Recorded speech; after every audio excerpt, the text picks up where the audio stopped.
Oh, good morning. I've only had one cup of coffee so far. It's Monday, February 2nd, 2026, 40 minutes past the hour. 7:40 a.m. in the Salt Lake Valley. I thought today we'd have some fun with the grand and glorious topic that the dead are dead.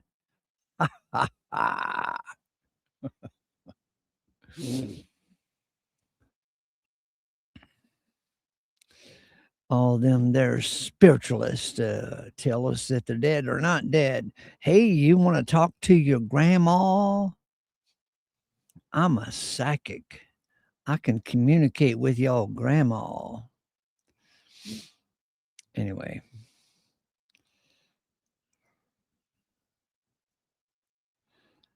Good morning, Housey.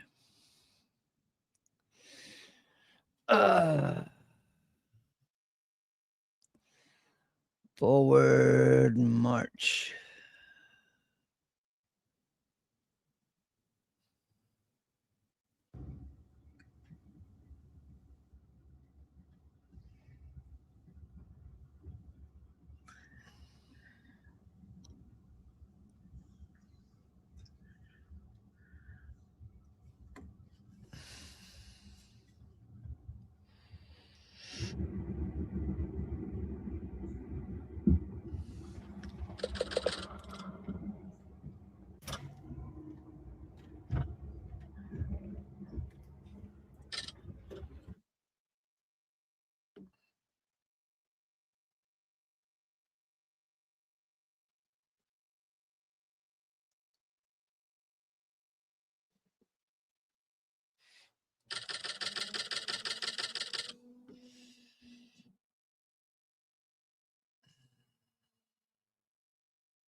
Can you make out the windmills? Oh, there they are. There's the windmills. Free energy from the windmills.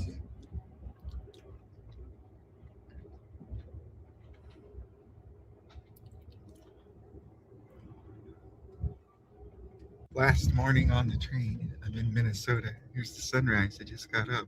Just sipped a little bit of coffee. It looked pretty gnarly. Um, Sunrise. We're halfway through Minnesota.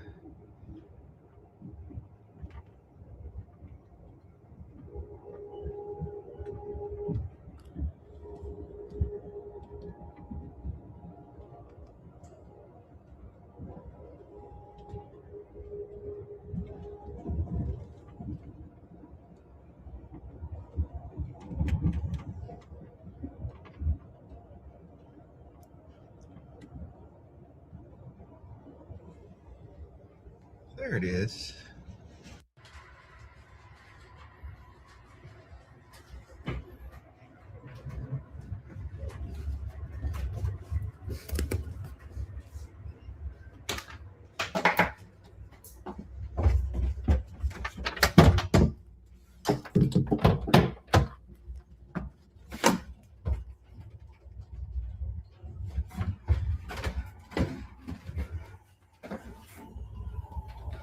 Oh, I don't like that anymore. Around Milwaukee, Wisconsin, and the sun is setting. Looks kind of pretty.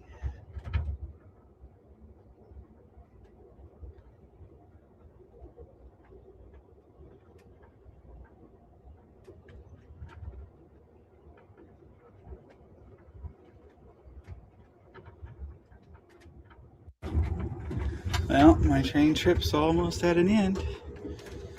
Seems fitting. The sun is setting. The trip's setting.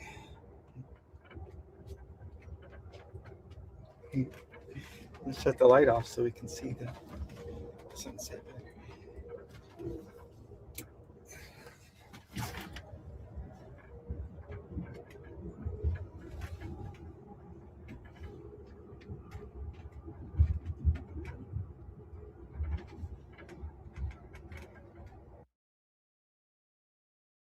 I just got to Indiana.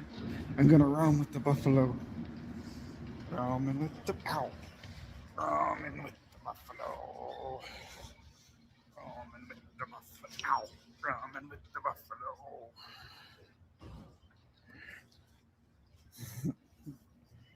You buffaloes.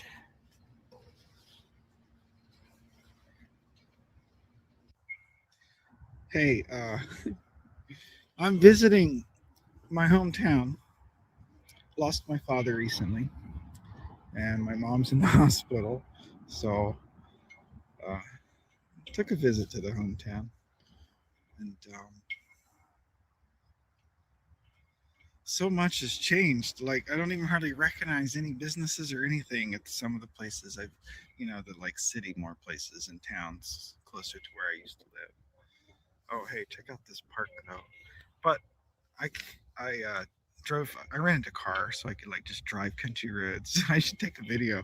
It's like it's like I remember it. It's where I live now. It's just so busy and hectic and stressful on the highway. I mostly don't drive, but when I grew up out in the country, you could drive for several miles and not even come across a car. It was awesome.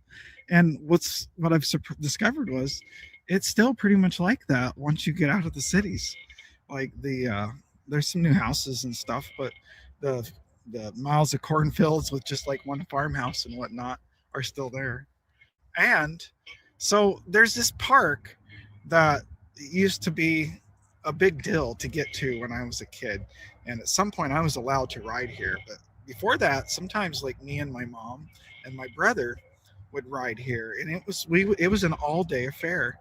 And I don't remember, I'll put it in the description or something, but I don't remember. Maybe it was 6 miles, maybe it was 10 miles. I don't know, but I mean, it was too far to walk for sure, and it definitely you couldn't ride there in just like 30 minutes or something. But I also was a kid, so I'm having trouble remembering exactly how long it took to get here, and it doesn't really matter for this video, does it? Um, so I decided I went and visited my childhood home. I might stop back there again and take a short video. I might not though. I don't really feel like it. I don't think I will. But I stopped here at this park that uh, we used to go to. And then at some point, I came here myself. Was able to ride all the way here and hang out here and ride home in one day. Um, but anyway, like we would pack snacks and all of that, and my mom and me and my brother would ride to this park. That was a cool thing. And anyway, what's amazing and basically why I'm making this video is everything is so changed except this park. Check this out. I'm gonna flip the camera around so you can share with me. Um, and of course I'm on a swing, an old swing. uh, and the let's zoom in on some of the old playground equipment. This is the same playground equipment that was here when I used to come here as a kid. Uh, I ain't gonna say the exact number, but dude, we're talking about like 40 years. There's a ambulance or an ambulance. Oh, I might have to edit that part out. I can't remember if I'm supposed to say that or not.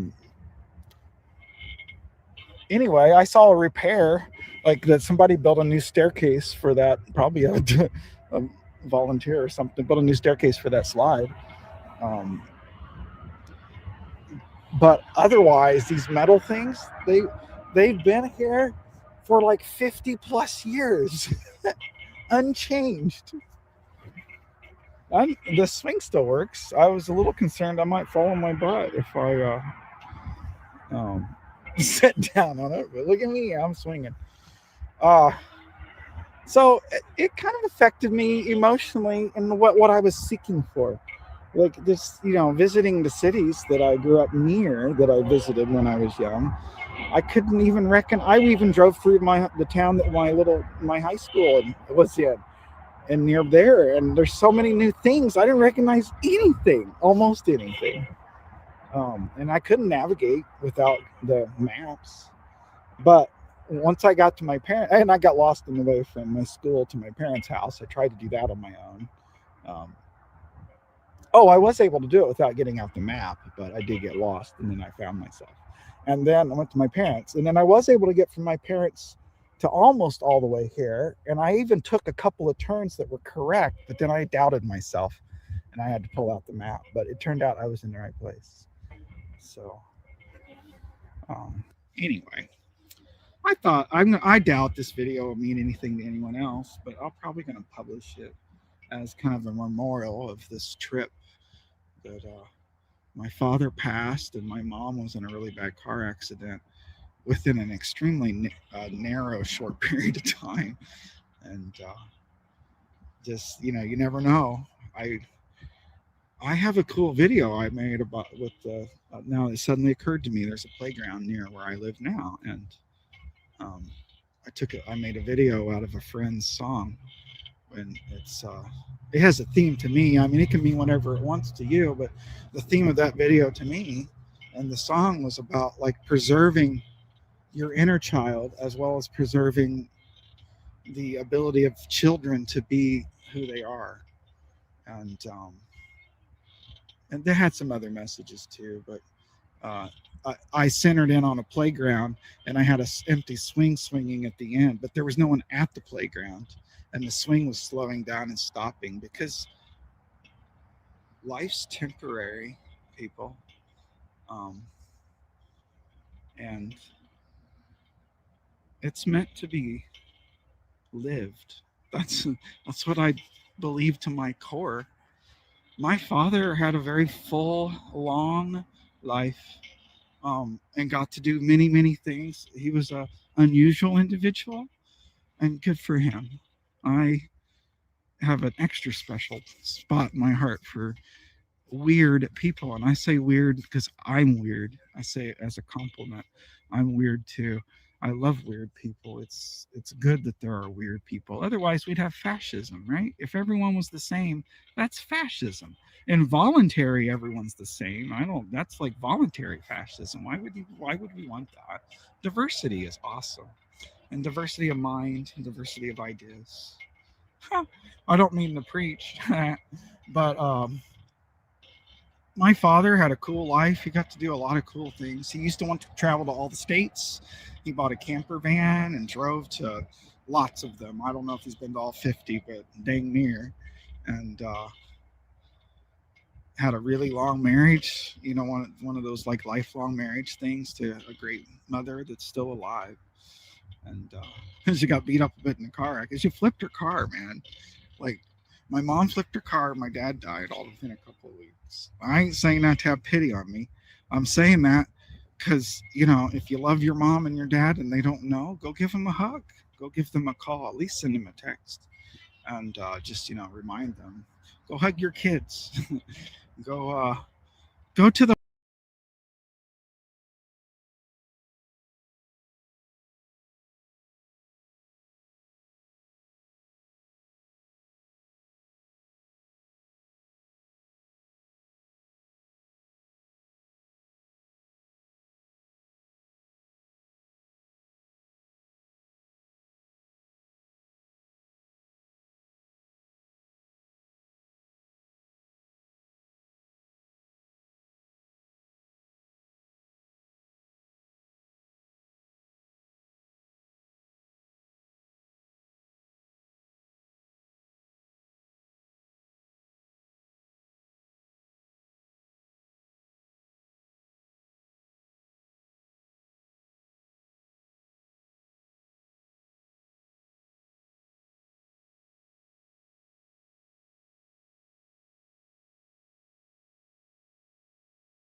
a lot of cool things. He used to want to travel to all states. He bought a camper van and drove to lots of them. I don't know if he's been to all 50, but dang near. And had a really long marriage. You know, one of those like lifelong marriage things to a great mother that's still alive. And she got beat up with the car. I guess she flipped her car, man. Like my mom flipped her car. My dad died all within a couple of weeks. I ain't saying that to have pity on me. I'm saying that because you know, if you love your mom and your dad and they don't know, go give them a hug. Go give them a call. At least send them a text and just remind them. Go hug your kids. Go to the park and swing with your family. And by family, I mean whoever those people are. I don't. Biology's not that all important, to be honest. Your clan, the people that accept you for who you are and love you for who you are and help you grow and like compliment each other. Those people, oh my God, you cling tight to those people. You're gold. um, Find some of those people. Those people are your clan. Those people are your family. Um, and go live life. You know, that would be.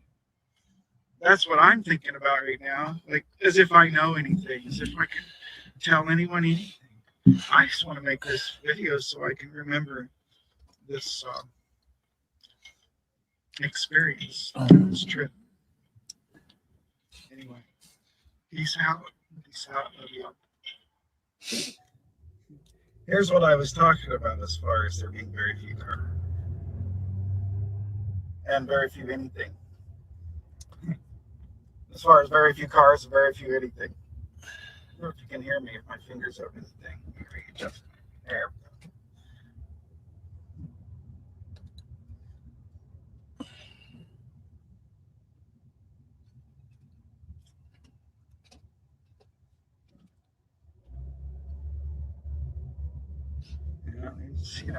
There's a few farmhouses here and there.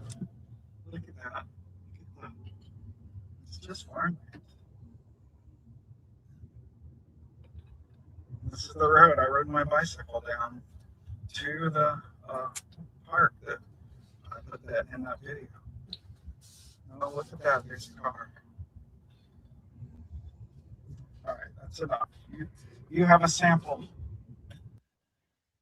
Okay, so now we're at what used to be a drain field for a farm. Let me turn the camera. It's a drain field. It's a farm that I could ride my bike to this drain field to the back of the farm along this road right here. And I wanted to check it out. It looks like it's still here, but it's dry right now. And I used to go down on this side. See, there's a house here. I don't even remember there being a house there. And I can tell it didn't have all these big rocks and stuff, and it wasn't this fancy metal. It was an old iron thing. It has been rebuilt sometime in the last 50 years. But I'm still going to walk down here and look at it. I mean, why not, right? I'll be back there.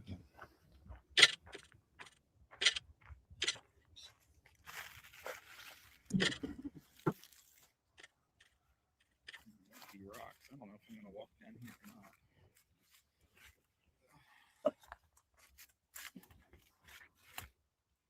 Yeah, you can go in there. Okay, I'm going to see if I can get here on the other side.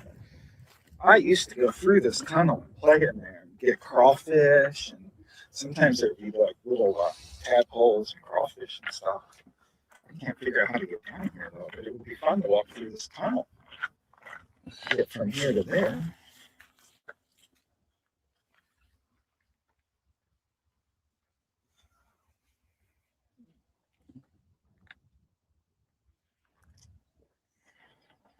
Not making it easy on me. All right, I'm going to stop the video. I'll restart it if I can find. Okay, I found a way in this tunnel. I can already tell it's way bigger than it used to be. And it used to be like some sort of iron concrete thing, you know.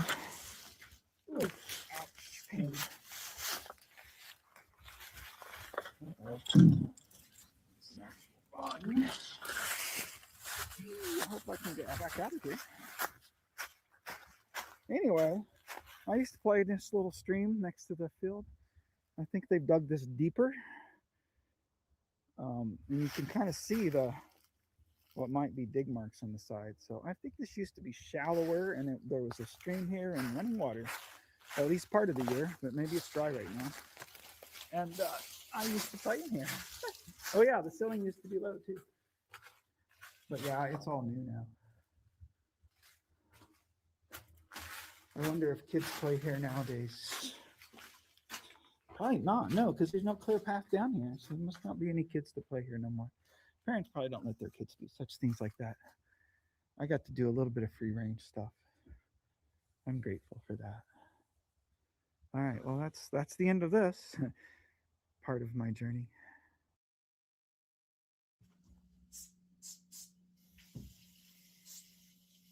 No, you don't get him to that one. You wanna, yeah.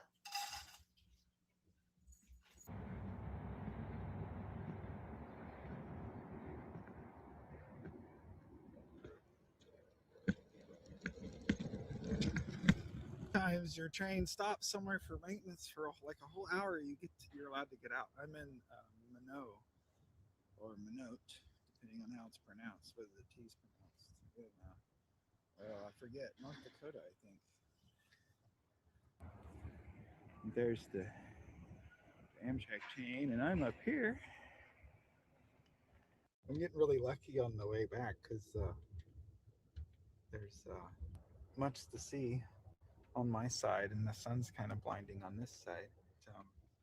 I'm across the way from an empty cabin. In fact, almost this entire floor is empty. So I can just kind of pop over here and sit down here. And then I get to look at that instead of the blinding stuff over there. At least until, more passengers get in. As long as I don't mess up the room or tear it up or anything, I don't think anyone minds. Be sure to ask your attendant first. Don't break the rules. This is pretty cool. This is we just left North Dakota and we're a smidge into Montana, so the eastern side of Montana. Lots of flats with some interesting bluffs.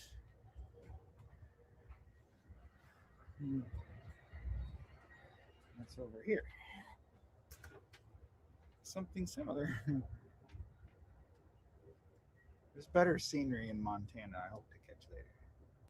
Ladies and gentlemen, this is Chip, your cafe lounge car attendant. Somebody turned something into the cafe, somebody lost something. If you are missing something, come down to the cafe and explain what it is. This is kind of cool, the hills and stuff. This is near Sleeping Buffalo, Montana. Not an actual Sleeping Buffalo, but some places called Sleeping Buffalo, Montana. They're just neat hills. I don't know if there's anything on the other side. Oh, a farmhouse just went by.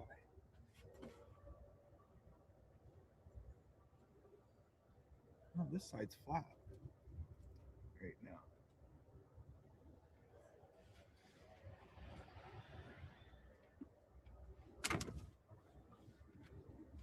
I mean, this is mostly flat till you get to those hills. The mook house in the background. Oh, and a chain.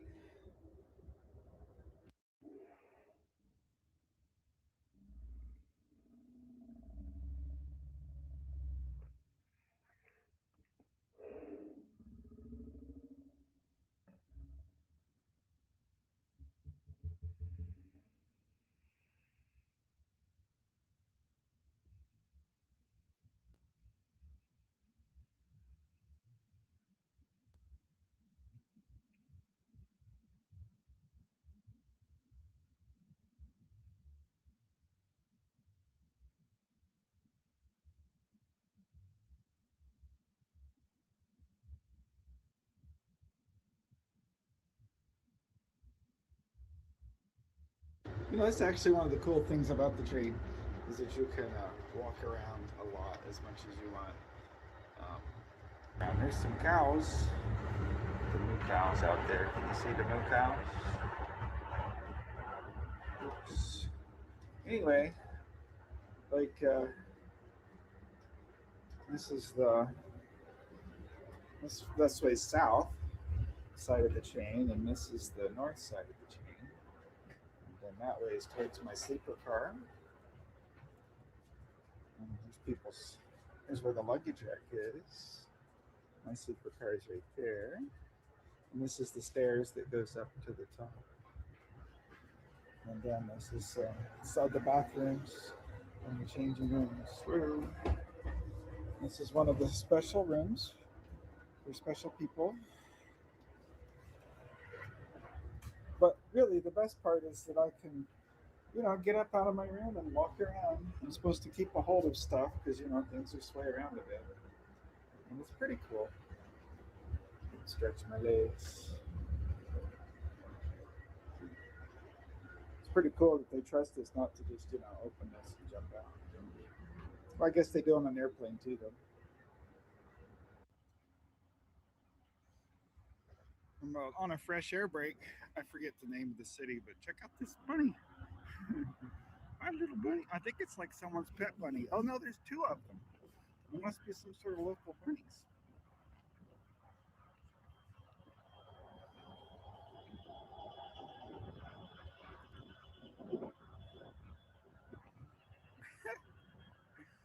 I don't know what's up with the city bunnies. They're cute though. What's up, city bunnies? Well, we're about halfway through Montana, near Canada, and the sun's setting. Not sure how to look to on camera, but it looks kind of cool in the room. Can you see those mountains over there? Or I mean hills, probably. Very pretty. Oh, now this color shows up better. Oh, that's some old colors.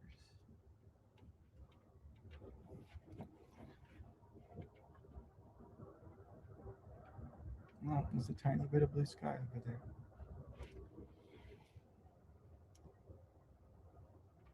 Got better. Dang.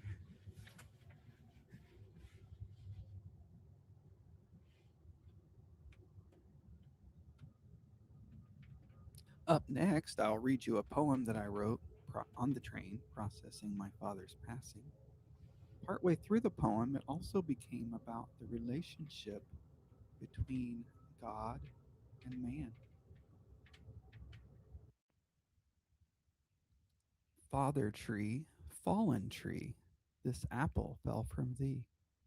Father tree, tender tree, I can't remember thee. Father tree, tender tree, could that really be? Father tree, tender tree, why did you hide from me?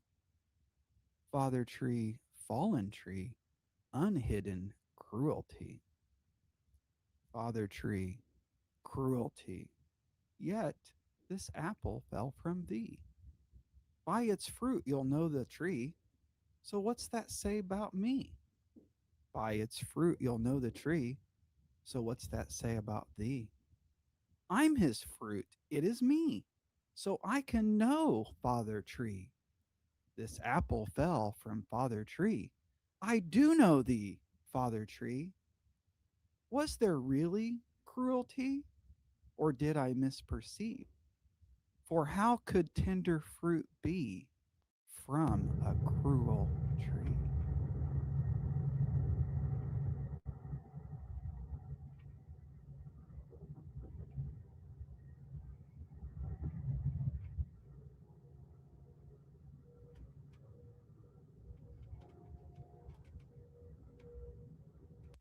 Wow, I've never seen the lounge car so unoccupied. There's like almost no one here.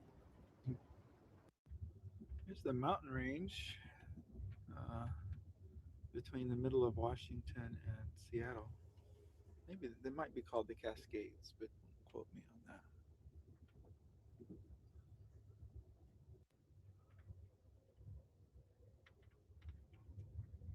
Pretty. More of the Cascade Mountain Range, I think.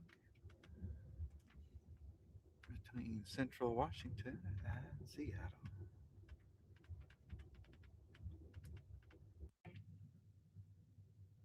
Make your way to the dining car. As you enter the dining car, just wait at the door for a member of the staff to seat you.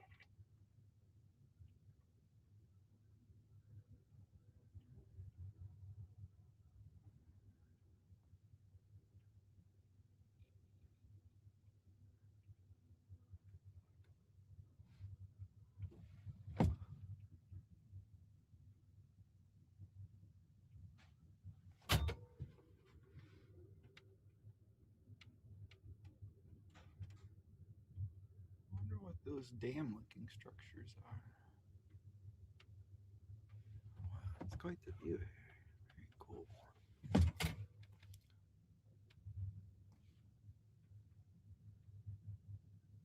This is Foss River. There's Foss River. Went over Foss River Bridge.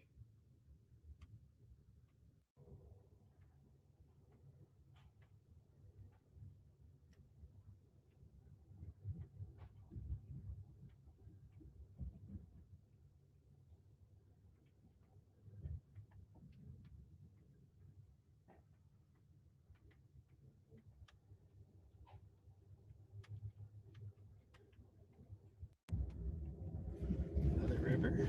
The bridge. Squamish River. Wow. It's a little split part of it. There's some campground with the word money in it. Did you know Amtrak specifically designed their bathroom so that you can play the Amtrak theme song in the bathroom? Check it out. Amtrak, the happy train. You will really like it. Amtrak, the happy train. You will go. Yeah. Going over the river. Going over the river on a bridge. Right here, it looks like the train runs right next to the sound. Look how close it is. Right next to the sound, which is connected to the ocean.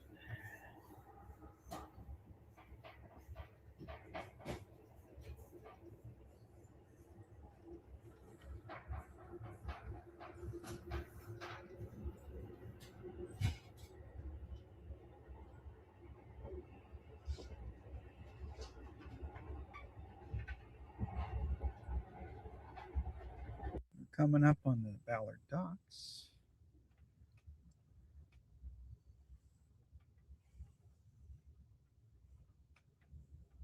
Wonder what we can see of them.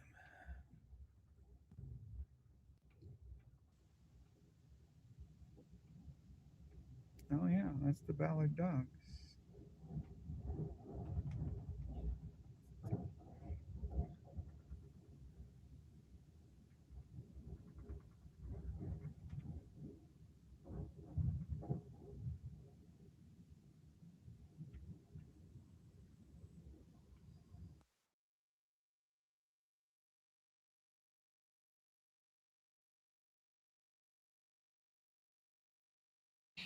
Hello, Michigan.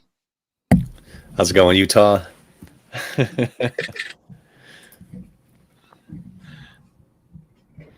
me a sound check again. Oh, check. Oh, you know what? It's because this Oh. is now I can hear you. Hear me okay? Okay, Yeah. cool. My younger sister's, hey, Halsey. My younger sister's heading out toward Utah for a vacation. So she was showing us YouTube videos of how beautiful. It's such a beautiful place, your state. Oh. And dynamically beautiful. Like lots of different kinds of terrain and colors in the terrain and the salt flats and some kind of Mars lab out there, out near where you are, I think. In the canyons there, some kind of testing facility. I don't know. She's going to go camping mostly. Sweet. Hello. Hello. What's Hi. the weather report for you two? It's a jazz band from the 70s. Well, the other kind. I'm getting snow right now. I don't know how much we're supposed to get, but we haven't gotten any snow for like 4 days. It's just been kind of cold. I have to go back out and come back in because my thing is not adjustable. It's too loud. So I'll be right back. Oh, okay. We could just whisper. I wonder what happens when that happens.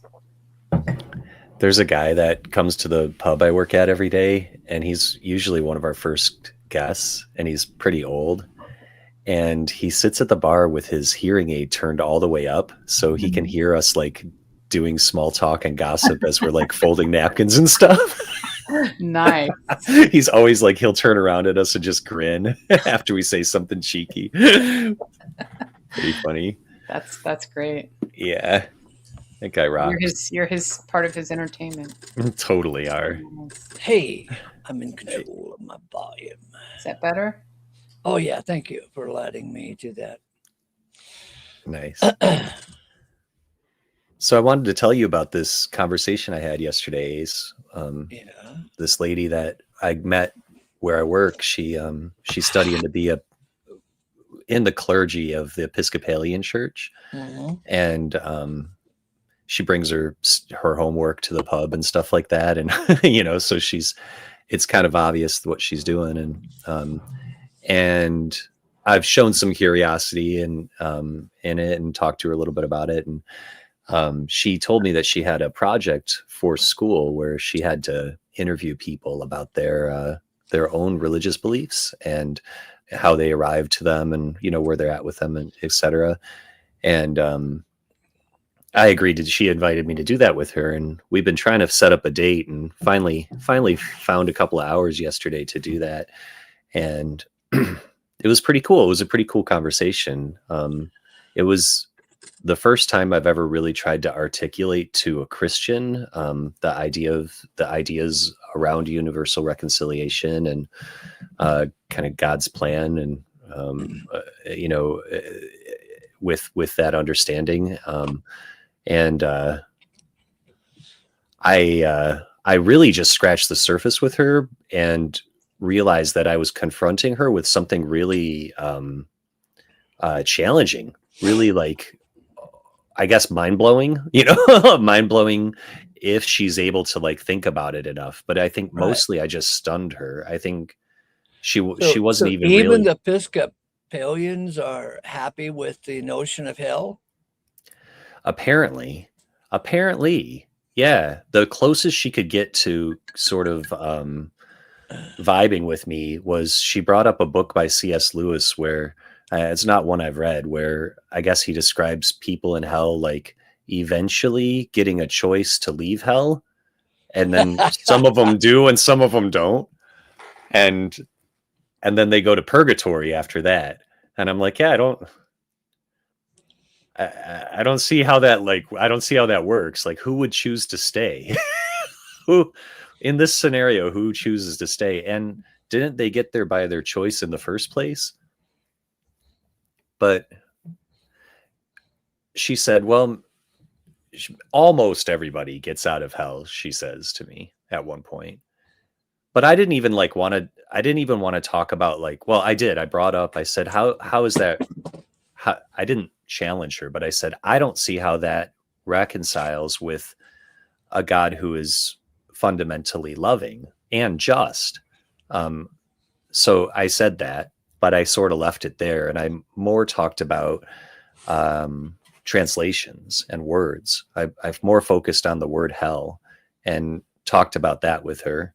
And I feel like she has like an already like formulated answer to the topic of translations. Like she's already has a conclusion in her head about that topic. So she sort of like her eyes went glassy when I was talking about that stuff. But to me, that seems critical. That seems like something you can keep chewing on, like because translation isn't just like looking up a word and saying, what does that word mean in this language? It's also understanding the mindset of the people who spoke that language, and the cultural and literal context of those words, and also how those words became modern words, and that they're two different things, like the older word hell has a distinctly different, although related meaning to the, understandably related meaning to the modern word hell. Yeah.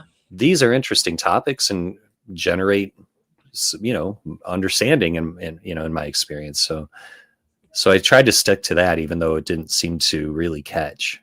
But also she didn't like get triggered or upset. Like I didn't get any of like the Jill kind of response from her.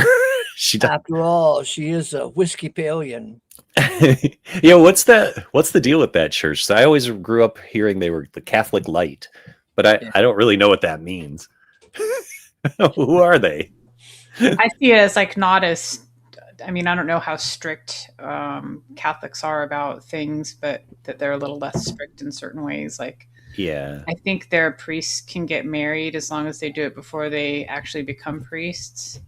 And I know they're okay with like gay leadership in their church and stuff. Right. Are I remember hearing. Are they snobby, Halsey? Are they what? Snobby.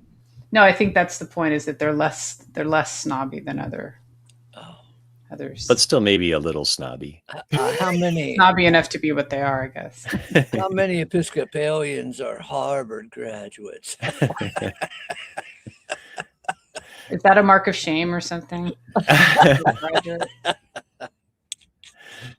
Definitely not. I wish I was a Harvard graduate, just not Yale. Yeah. You know what? I just want to go to the school and just have that experience of going to the school. I don't care if I graduate. In fact, sign me up for like a decade of school. I don't care if I graduate. I'll just go and enjoy it. You probably could go for free. You'd have to find living arrangements and stuff, but that's a school with a lot of resources. I know they've put a lot of their stuff online for free, and I think that they've got like some of those high level schools have a certain income bracket that if you make less than that, they will let you go for free, which is pretty awesome. And it's like 125,000 or something. I mean, it's not like ridiculously low or high, Right. So, Mac, you said, in our discussions, we kind of look at the words and trace out their history, like the word hell. I think it's just absolutely fun to see that the old English word hell actually had elements of saving, some type of saving characteristic in it. Yeah, exactly. To save the potatoes for winter, or to hell the potatoes for winter, to save the roof that's leaking, and to hell the roof. Absolutely. So, and then the other thing we talked about, of course, is death and the afterlife and stuff, and that, because that's related to talking about hell. And I told her, I said, like, the only entity that I even care about judging me is God, is the good judge, the one that knows how to do it. Everybody else can fuck off. And she loved that. She's like, I'm going to write that down. Everybody else can fuck off. I only want God's judgment. Everybody else can fuck off. And she's somebody that's been judged a lot, I think. So she appreciated that.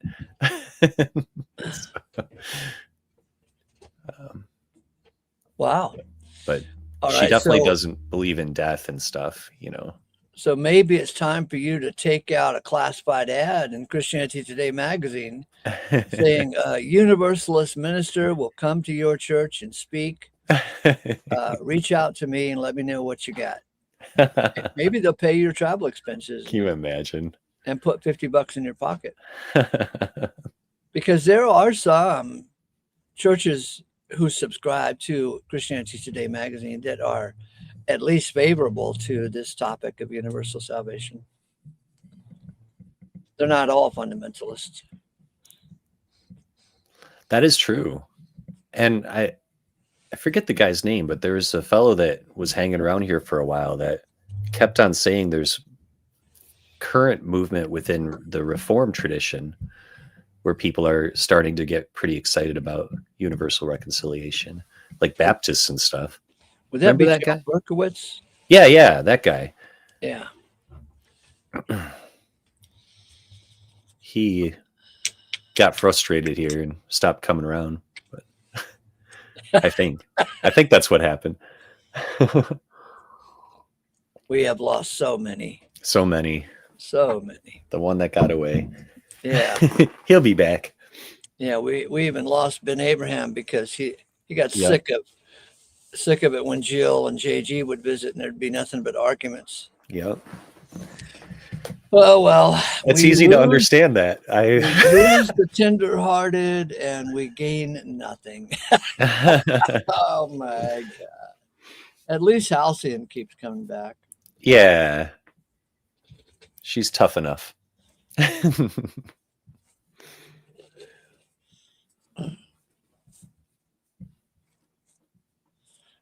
Halcyon, Did have you you see been? my discussion yesterday with Jill and Tim Smith?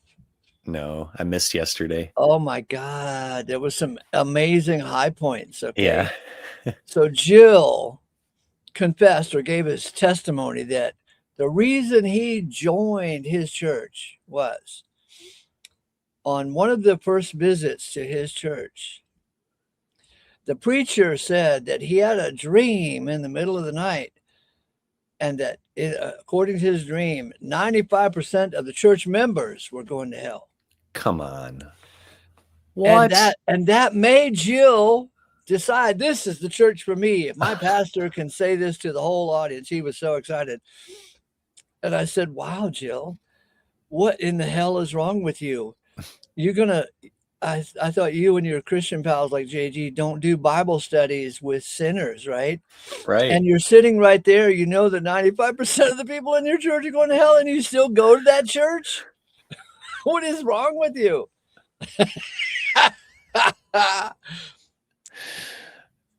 Meanwhile, every one of them thinks they're in the other 5%. Yeah. And they're smug about it. And they're looking with disdain on their neighbor who's definitely hellbound. What a mess. What an asshole. That guy, no one should be putting money in his little thing, little pie pan. Yeah. I missed the last minute or so, but I heard you mention Jill and why he ended up at his church. Yeah, the pastor said that he had a dream. Did you see that last night? Yeah, I was there. I was listening to it last night a little bit, but I might have missed the following conversation after he had mentioned that. Oh, but, gotcha. It just shows that Jill is drawn to darkness. To say the least. Doom. It's very well that put. Spoke to his heart. So what can you say? He loves it. And so in my conversation with those two, because they were there together, elbow to elbow, Mm-hmm. arms locked, charging ahead, trying to take down the quarterback, right? Well, anyway, I started talking to Tim, Agent Smith. Agent Smith, get it? Yep. Yeah. Please come back into the Matrix. We need you. Okay, so he told me in no uncertain terms that I was not saved by Christ's work on the cross 2,000 years ago. Oh. So I said, hey, sorry, bud. Okay, let me join you. I don't believe that I was saved by Jesus' work on the cross. Okay, now am I a Christian? Tim? Am I now a Christian because I don't believe I was saved by Christ's work on the cross? Am I now a Christian? That's great. And it went over his head. Really? Oh. Come on, Tim. You could do it. Am I now a Christian? Come on. It reminds me the tone of that conversation. Do you remember Star Trek, The Next Generation with Data? Yeah. Well, Data was invited to a wedding and he heard there was going to be dancing. Okay. So he asked the doctor, the redheaded doctor. Yeah. He was known to be a dancer. Beverly Crusher. Yeah, Crusher, yeah. Which is ironic because the actress is actually a real choreographer other than being an actress. I know. Oh, interesting. So they had to just make up a plot line to accommodate her talents. Sure.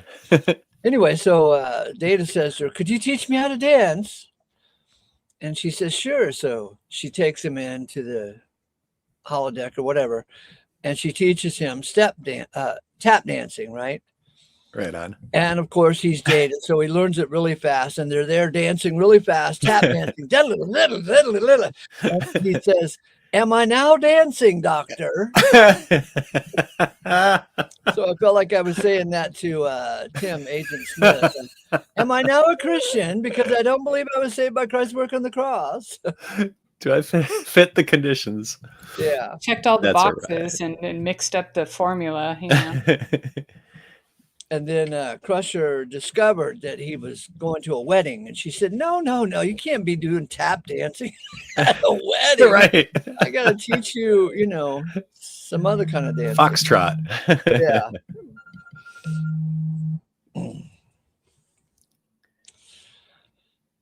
But one of the cute things about Data throughout the whole series was he's always trying to become a real boy. So he's the Pinocchio of the characters. Yeah. Am I now dancing, doctor? Am I a real boy now? Am I a Christian now? Because I don't believe that Jesus saved me 2,000 years ago on the cross. Yeah, Tim would say you have to believe that, but what he really means is he has to believe that that you were. You're not a Christian till he's convinced that he believes that you believe. See, that's interesting that you can, from your vantage points up in the bleachers, you can say, wow, Jill is dark. I'm under the impression that on top of doing all the things you're supposed to do, you also have to genuinely feel it. Mm-hmm. And if you don't, then it's all like null and void, basically.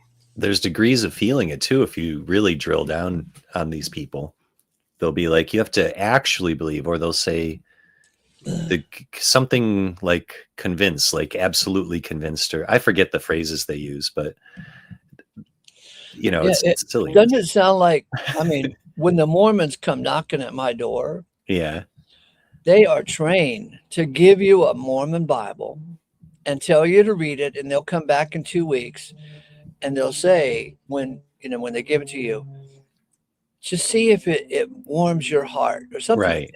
Yeah. See if it warms your heart. If it warms your heart, you're one of us. If it doesn't, we'll work on you. Until it does, right?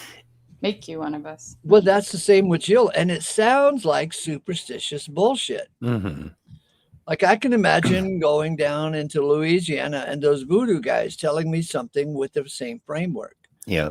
Believe this and you'll feel something in your You got to really believe it. Like believe it hard.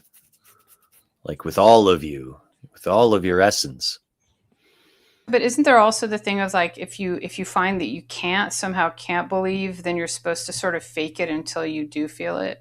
That's definitely is that a thing, or is that not a thing? That's taught in Christianity, and it's taught in voodoo. Actually, that's part of it. Oh, What's hey, up, Fro. Hello. I heard someone talk about Mormonism, so I had to come in. Are you a Mormon? No, I was. You used to be a Mormon? In a galaxy far, far away, yeah. Right. I live here in Mormontown, Salt Lake City. Yeah, I know the secret handshake, but yeah. You know, a weird little fact about Mormonism is that it's very widespread in Samoan and Pacific Islander communities. Oh, that's right, because we have a lot of Samoans in the valley, in the Salt Lake Valley. Huh. Oh yeah, in Samoa, and in places where they live natively. I guess a lot of they have their own parents Mormon church here in the valley, or several of them. Interesting. And they have their own tree trimming companies. Oh.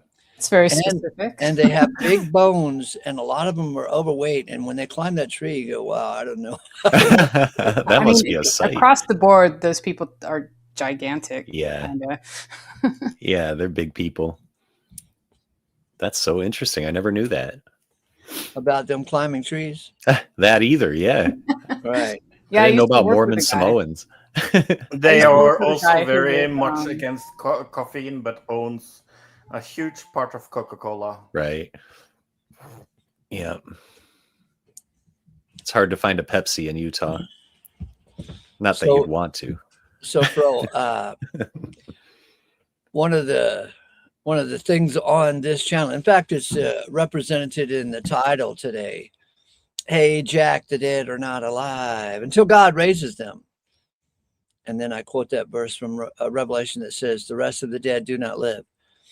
Well, anyway, the Mormons, one of the very first experiences I had when I moved to this town was talking to a Mormon chick who believes that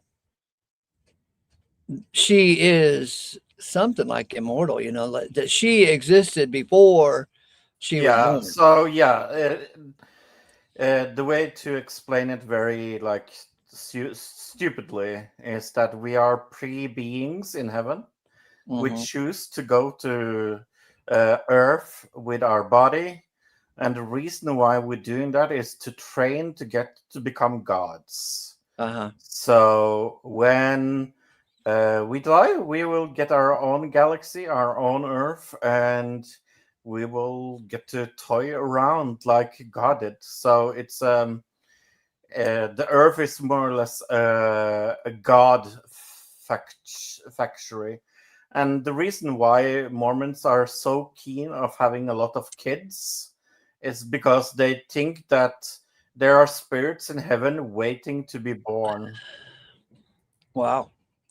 Well, anyway, so this chick was telling me that she pre-existed and that she, of her own free will, say, I'm against free will and I'm against the immortality of the soul, that when we die, we're actually really, really dead, you know, and we're waiting on the resurrection. So yeah, Mormons don't believe that. I know. Yeah. So anyway, so I had fun talking to her. She was telling me that she, of her own free will, chose her parents. And I said, let me stroke my beard here. That means your parents, of their own free will, did not choose each other. And then she had this puzzled look on her face. And I said, well, and that means your grandparents did not choose each other. We're entering into mathematical impossibilities. It all exists around you. You chose your parents and your grandparents and your great-grandparents and so forth and so forth and so forth and so forth. It's all you, baby. Yeah, they have a extremely weird view upon themselves because they make themselves incredibly powerful and also meek in the same time. It is one of those, like, when you really understand what Mormonism is teaching around this, it is baffling because the promise of getting your own Earth is pretty hard painted. I mean, we know that our God, according to Mormonism, lives on the planet Kolob. Really? Yes. So he's kind of like what? What's the name of it? Yes, Kolob. It's kind of like Superman on Krypton. Yes. How weird. And he lives there with his wife and children. With a wife? Oh yeah, children. God has a wife and children. They are making the whole damn thing into their own image. Oh, definitely. Yeah.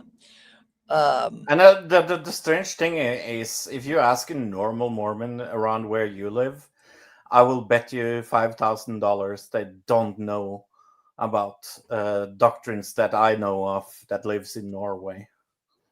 Oh yeah.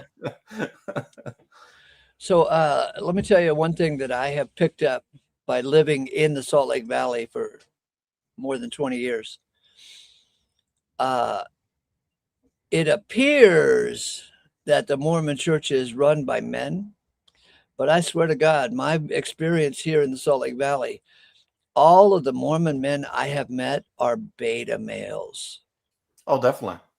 Yeah, and they're run by their wives, and so I say the church is actually run by a bunch of fucking women. I would tend to agree to you. The reason is actually, again, it's back to the birth thing. They put women on a pedestal because they believe they are birthing vessels. I mean, without women, They're all Mary. They're all birthing God. Yeah, it's wild. Yeah. I mean, Mormons believe that the Holy Spirit was a man that had intercourse with Mary. So it's not that weird.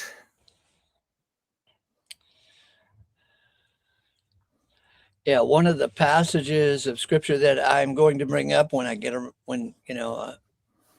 if I get around to yakking today about scriptural things. Let me put it on the screen for you. Let's see. But yeah, no, I said it many times before that Mormonism looks sane from the outside, but is insane from the inside, while Jehovah's Witness looks insane from the outside, but is sane on the inside.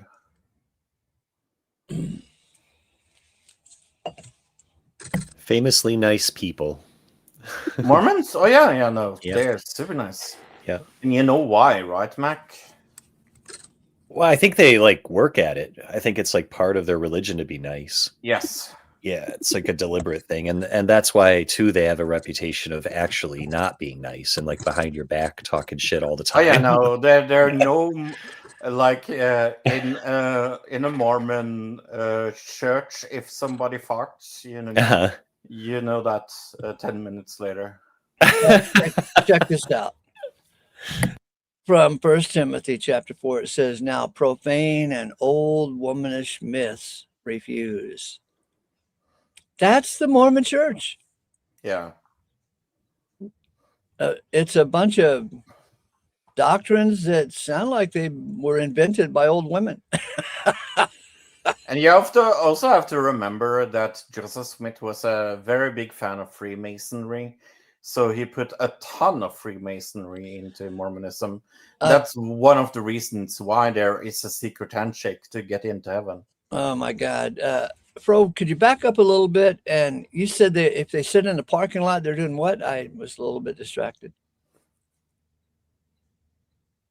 Oh, I said that Joseph Smith brought in a lot of Freemason stuff into Mormonism because he was a very big fan of it. That's one of the reasons why they have handshakes to get into heaven. Yeah, but you were saying something to Mac, and I missed it. About what happens in church if somebody farts. Oh yeah. All right, what happens? Oh yeah. You will know about it 17 seconds later. Yeah. That's what happens. Somebody knows about it on one side of the building, then you will know it's 17 Oh, seconds. like they're a bunch of gossips. Yeah. Oh yeah. Yeah. Bunch of gossips. I can tell you a story about that. So in every church there is a bishop, and the bishop in my church had a pretty wild and uncontrollable female daughter, and she kissed one of the missionaries on the mouth, and the next day I heard in church that she gave him a blowjob. That is kind of like, yeah. People like to gossip so entirely much because you're like Max said, you're supposed to be very nice on the outside. The reason why Mormons are so nice to you is because they think it betrays a good way, and you will get curious about the Mormon church and you will join them because they were so nice to you. Now, like, niceness is actually a way of indoctrinating you. Not me. I'm an asshole, so I can't indoctrinate shit. Welcome home. Are you an asshole today? I think you're an okay person. He's been accused of that and worse. So have I. I've also been accused of being nice by a lot of people. I wonder if that's like sort of a backhanded compliment. I mean, I don't think anybody would say that I am nice. I have never heard about that. Seem nice enough to me. I don't know. Well, let's ask Halsey. Halsey, you know me more than both Ace and Mac. Am I nice? I'd say he's mostly nice. Oh fuck! There you go. I've done something wrong here. I just can't. I can't account for all ever. So that's a little. So, bro, it really was fun to say to that chick when she said she chose her parents before she was born, and to say, well, then your parents didn't use their free will to choose each other, huh? Yeah, I never met a church that is so incredibly into free will and don't really understand the consequence of it. Yeah, since I have been trained in my thinking to see that free will is bullshit.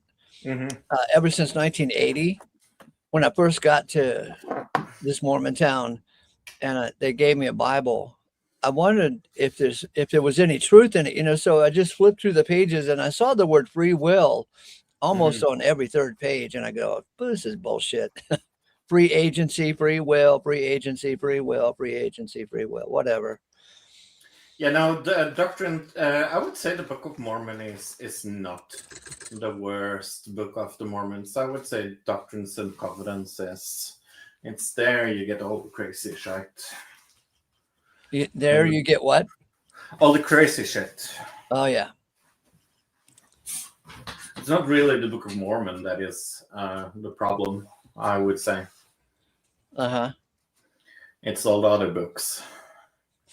And so, in the doctrine that I teach on this channel, I spend a lot of time on 1 Corinthians 15, which promises that rulership and authority and power will come to an end because God's purpose has been completed.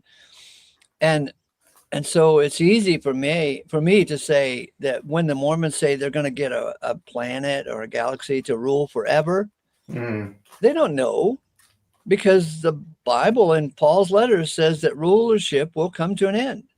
Like I said, they don't get that from the Bible. They get it from their own literature. Yeah.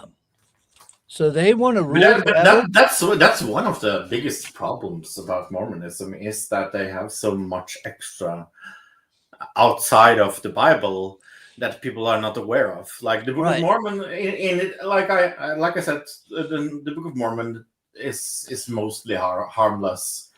It's more like Doctrines and Covenants, the pearl of great.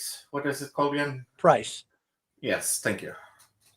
The pearl of great price. The price and Doctrines and Covenants. That is where the really like wackadoodle things comes in. Now, let me tell you my logic in this thing about ruling forever over your own planet. Logically, if you have to rule over somebody, then they are evil somehow. They need a dog leash on them. You need to rule over them because they might get out of control. And so God's universe never comes to perfection. It always has some amount of evil in it, and the Mormons will rule over that evil forever. But they think they have found a loophole in it, because they don't believe that the God that is the God of the Bible and earth is an eternal eternal God. Sorry. Yeah. They believe that he was created. Sorry, I'm eating. Right. You're eating like a Mormon. They probably taught you how to eat. Mhm. With a smile and a prayer. Uh-huh. Years ago, about 30 years ago, I met a cute Mormon chick and I wanted to date her, right? And so she says, yeah, let's go on a date at such and such a place. And I show up and she's got this Mormon brother sitting at her elbow, right? Oh, yeah. And so they used it. It was like a flirt to convert. Oh, yeah. They use flirt fishing a lot. Flirt fishing, that's what they call it. Mm-hmm. Well, I was insulted. You just have to make him pay. He's got the check, right?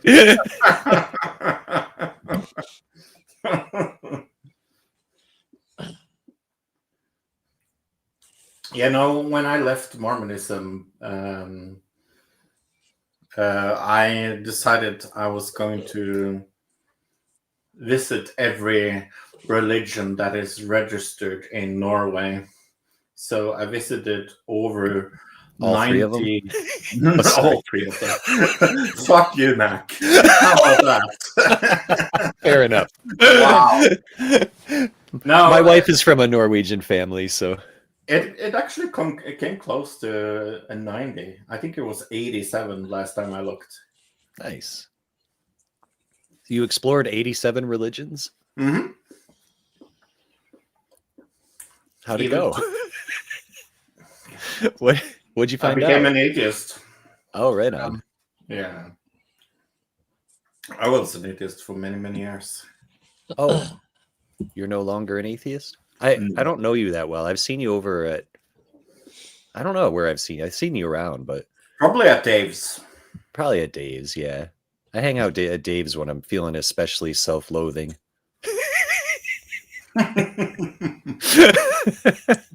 It's like the Mac, alley. did you see my conversation with him yesterday? No, with Dave? Dave News unit? Wildheart? Oh, Not News Unit. that's who Fro's talking about, I think. Oh, you go to News Unit? Man, those guys are nuts. Very rarely. Fro's a regular there, though. I didn't see you talking to Wildheart. I'm the music minister. Yeah. At really? That's funny. Yeah. Really. I make music. Cool. That Dave has a corn cob up his butt. Every time he comes over here, he wants to fight about something. And it doesn't matter what. I like Dave. Yeah. Or I wouldn't hang out there. So He's got I'm a really nice voice. I'm very grateful for him and Smokey. Both of them I look as my brothers, really.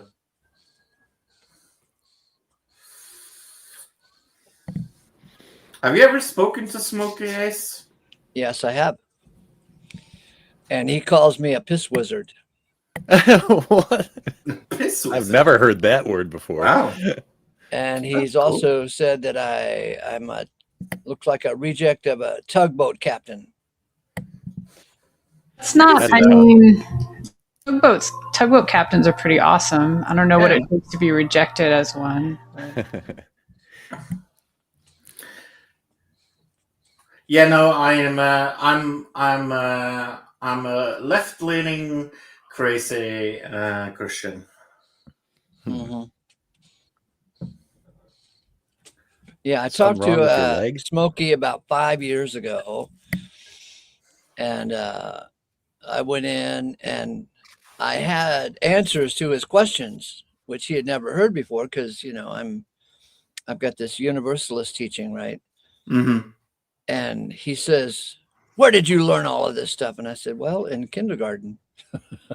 He did not like that answer. I'm sure he didn't. Yeah, no, I'm very grateful for that place. I like it there.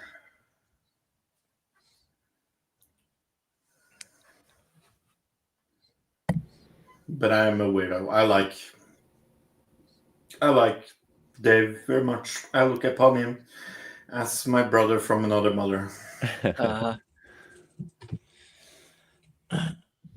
Well, I'm sure. I hope he appreciates you as much as you appreciate him. I think he does, actually. Good.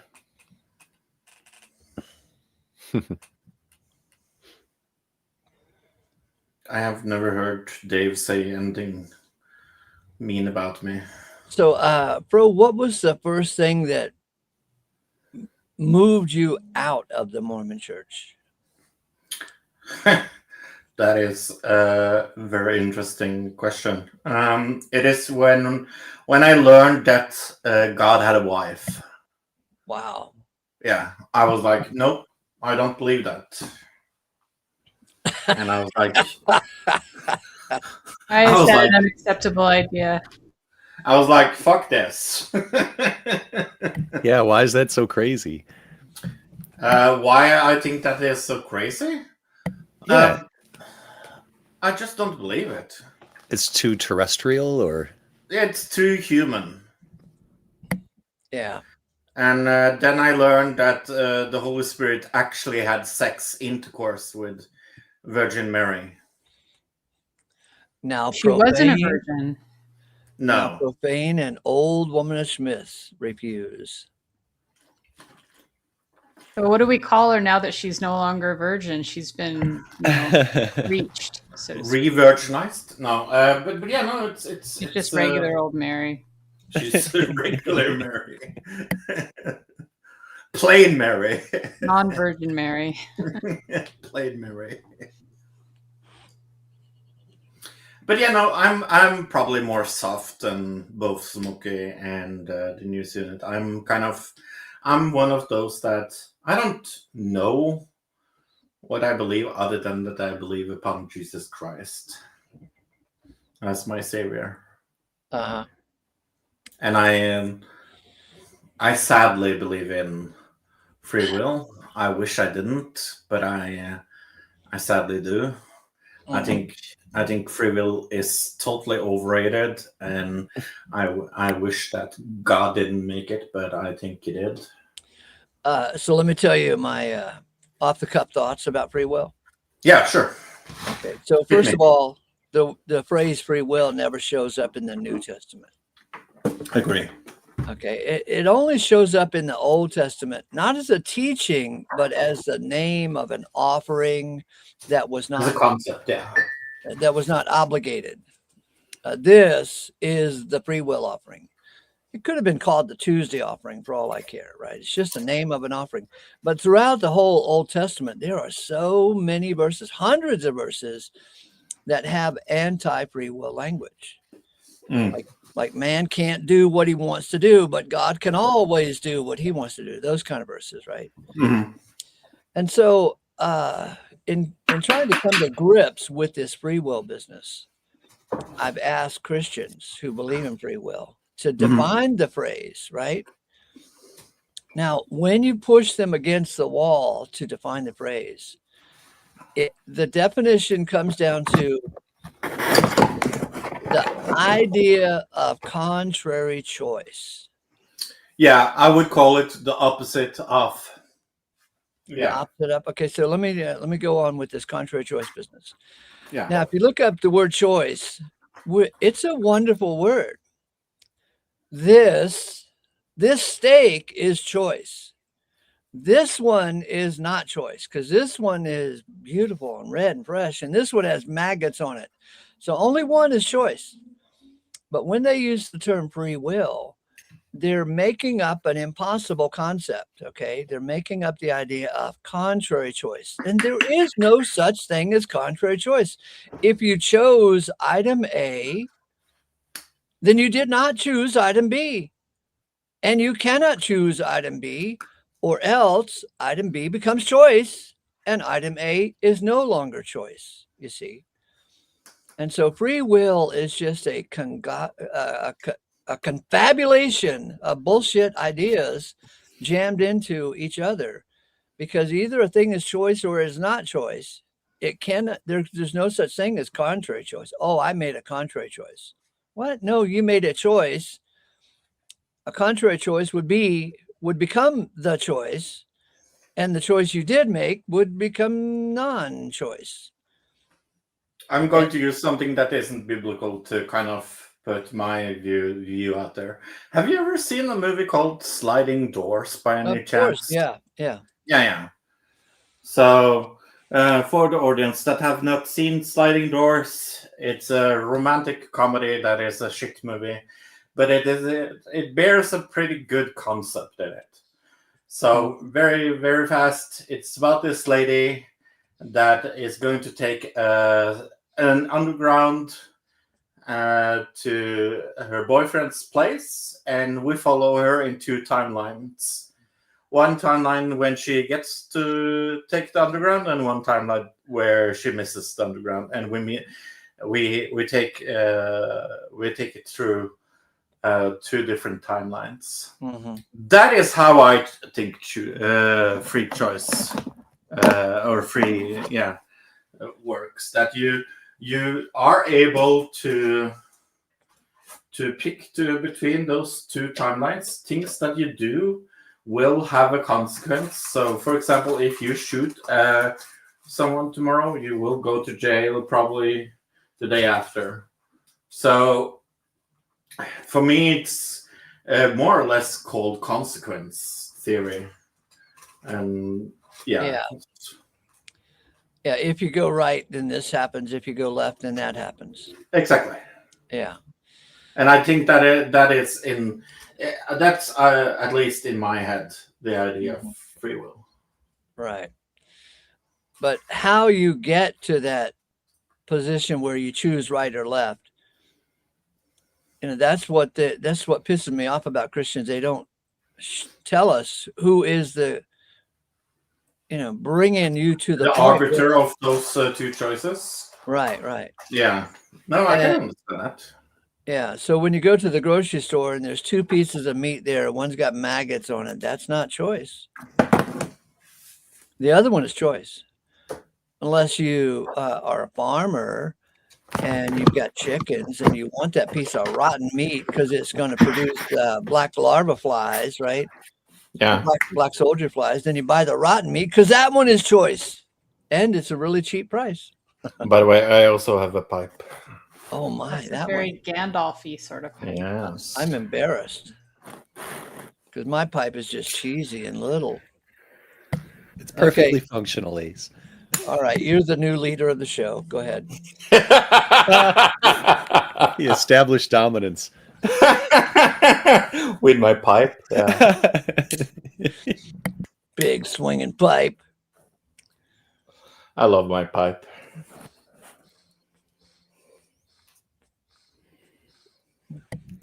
Yeah, so it's really fun on this channel for me to tell Christians they don't have a free will. They come unglued about the matter.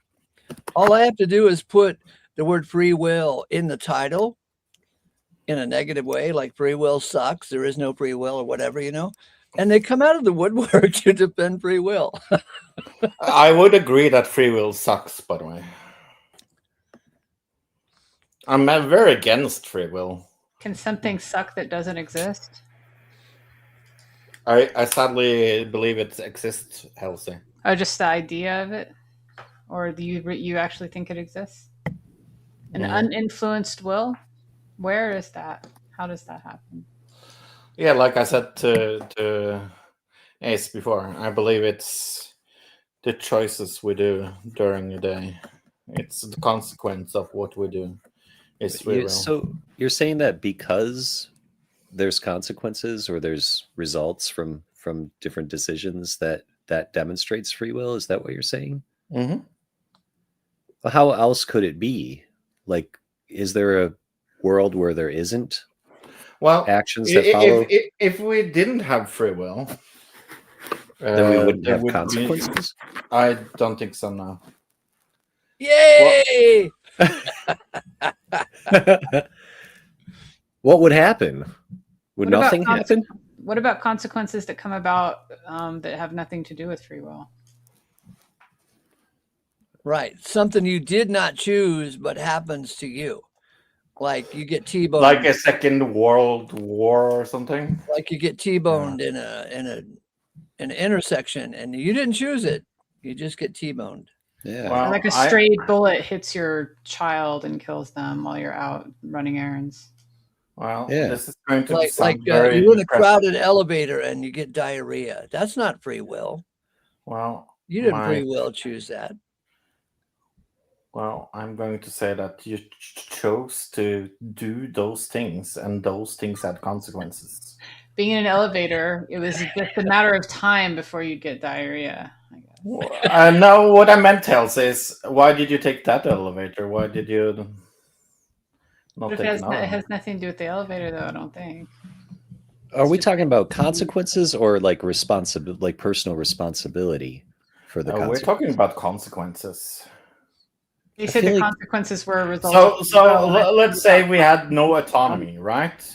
Yeah. Why would there be a consequence if we didn't have any autonomy?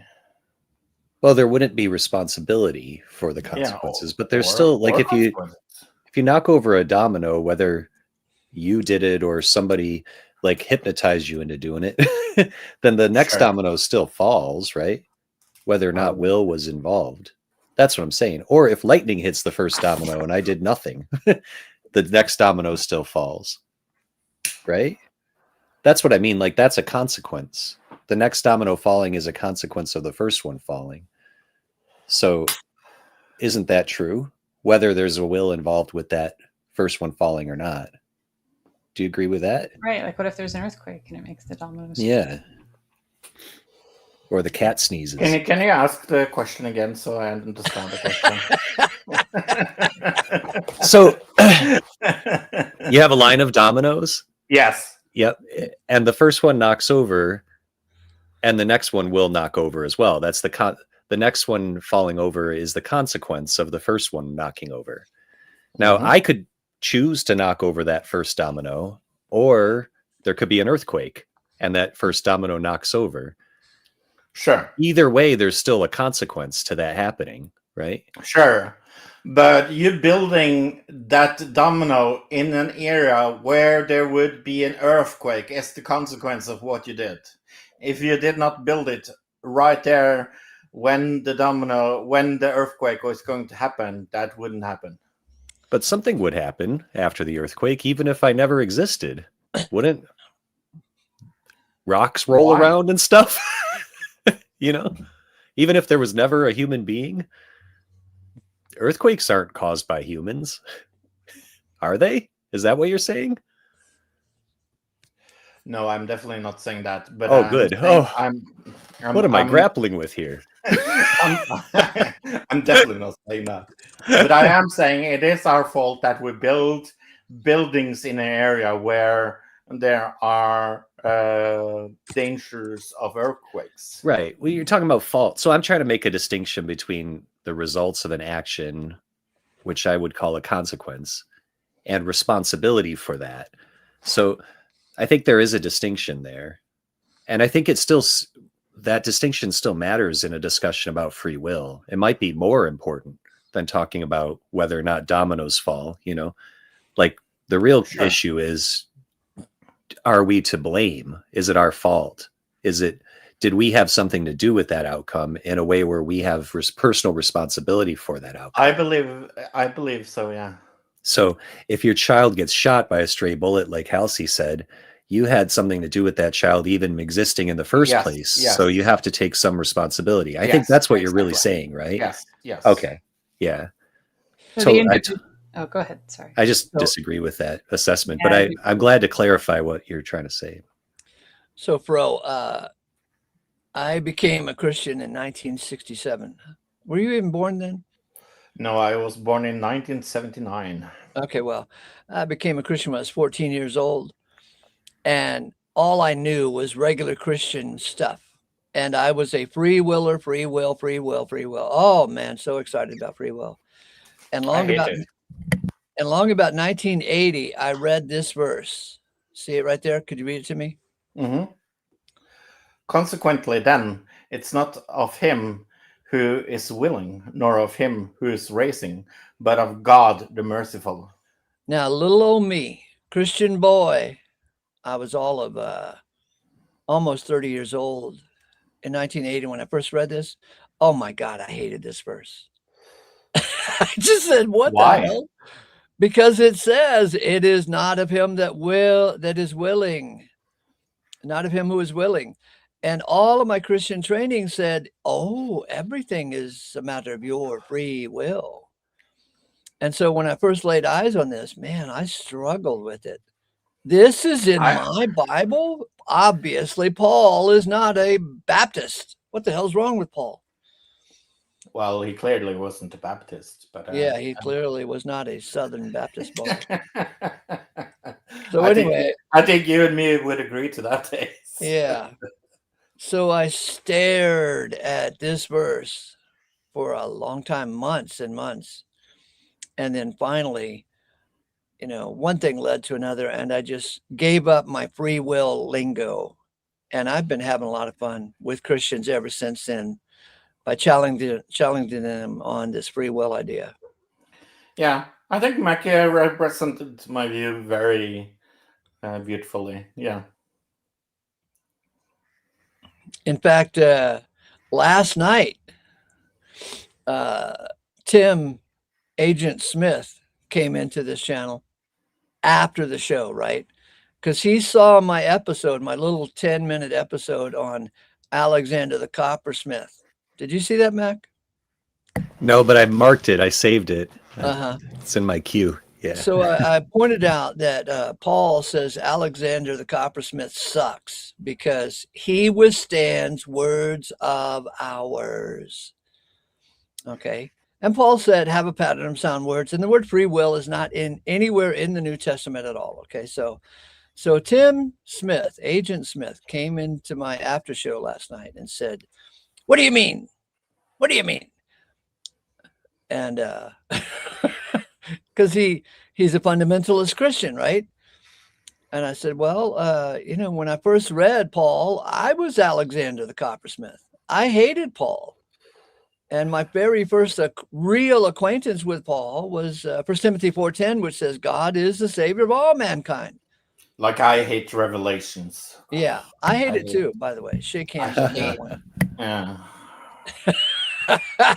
Oh, I hate Revelations. It is. So here lately, I have said to some Christians, I hate the book of Revelation in your hands. Because they use Revelation to browbeat and gaslight a fella. But anyway, so I hated Paul when I first became seriously acquainted with him because he said God is the Savior of all mankind. And then my next acquaintance was this verse here, that it is not of him who is willing.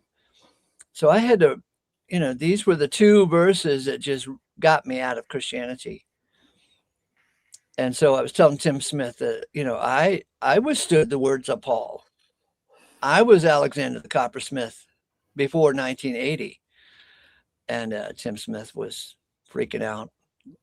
By the way, Mac, are you Mac the human? Okay. Then I know of you. You know of me? What have you heard?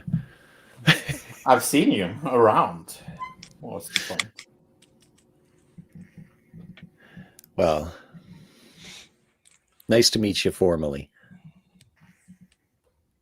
Nice to meet you as well.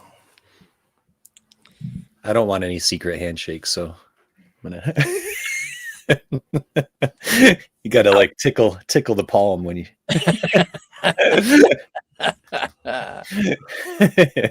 Make them giggle. Yeah, no, it is kind of like going back to that. Like they're baptizing for the dead, for example. That is all taken from Freemasonry. Oh my God. Yeah, that's a big deal. Yeah, I've heard about that. I mean, that seems like an okay way to spend an afternoon, though. I'm not mad about it. They're not hurting anybody. So I moved to the Salt Lake Valley in 1994. Mm-hmm. And this will tickle you, Mr. Fro. Like 96 or 97 or something, the Mormons got together and they were baptizing for a bunch of dead Jews. And the word got out that they were baptizing for dead Jews. And I heard on the radio, I was listening to talk radio. No way. And it turns out that the Jews heard that they were baptizing for dead Jews. Yeah, they did not like that. And the Jews said, we don't think it has any real power or meaning, but we want them to stop it. It's just laughed and laughed and laughed. Cut it out. I mean, let's be real. Adolf Hitler is baptized into the Mormon Church. So No Is way. he? Is that real? yes, sir. That's He was nuts. baptized into the Mormon Church. Oh, wow. For the Nobody dead, yeah. asked him. Nobody asked him, yeah. Going for quantity over quality, or Yeah. Yeah, there's a lot of galaxies out there that need godding over. Right, with a mustache.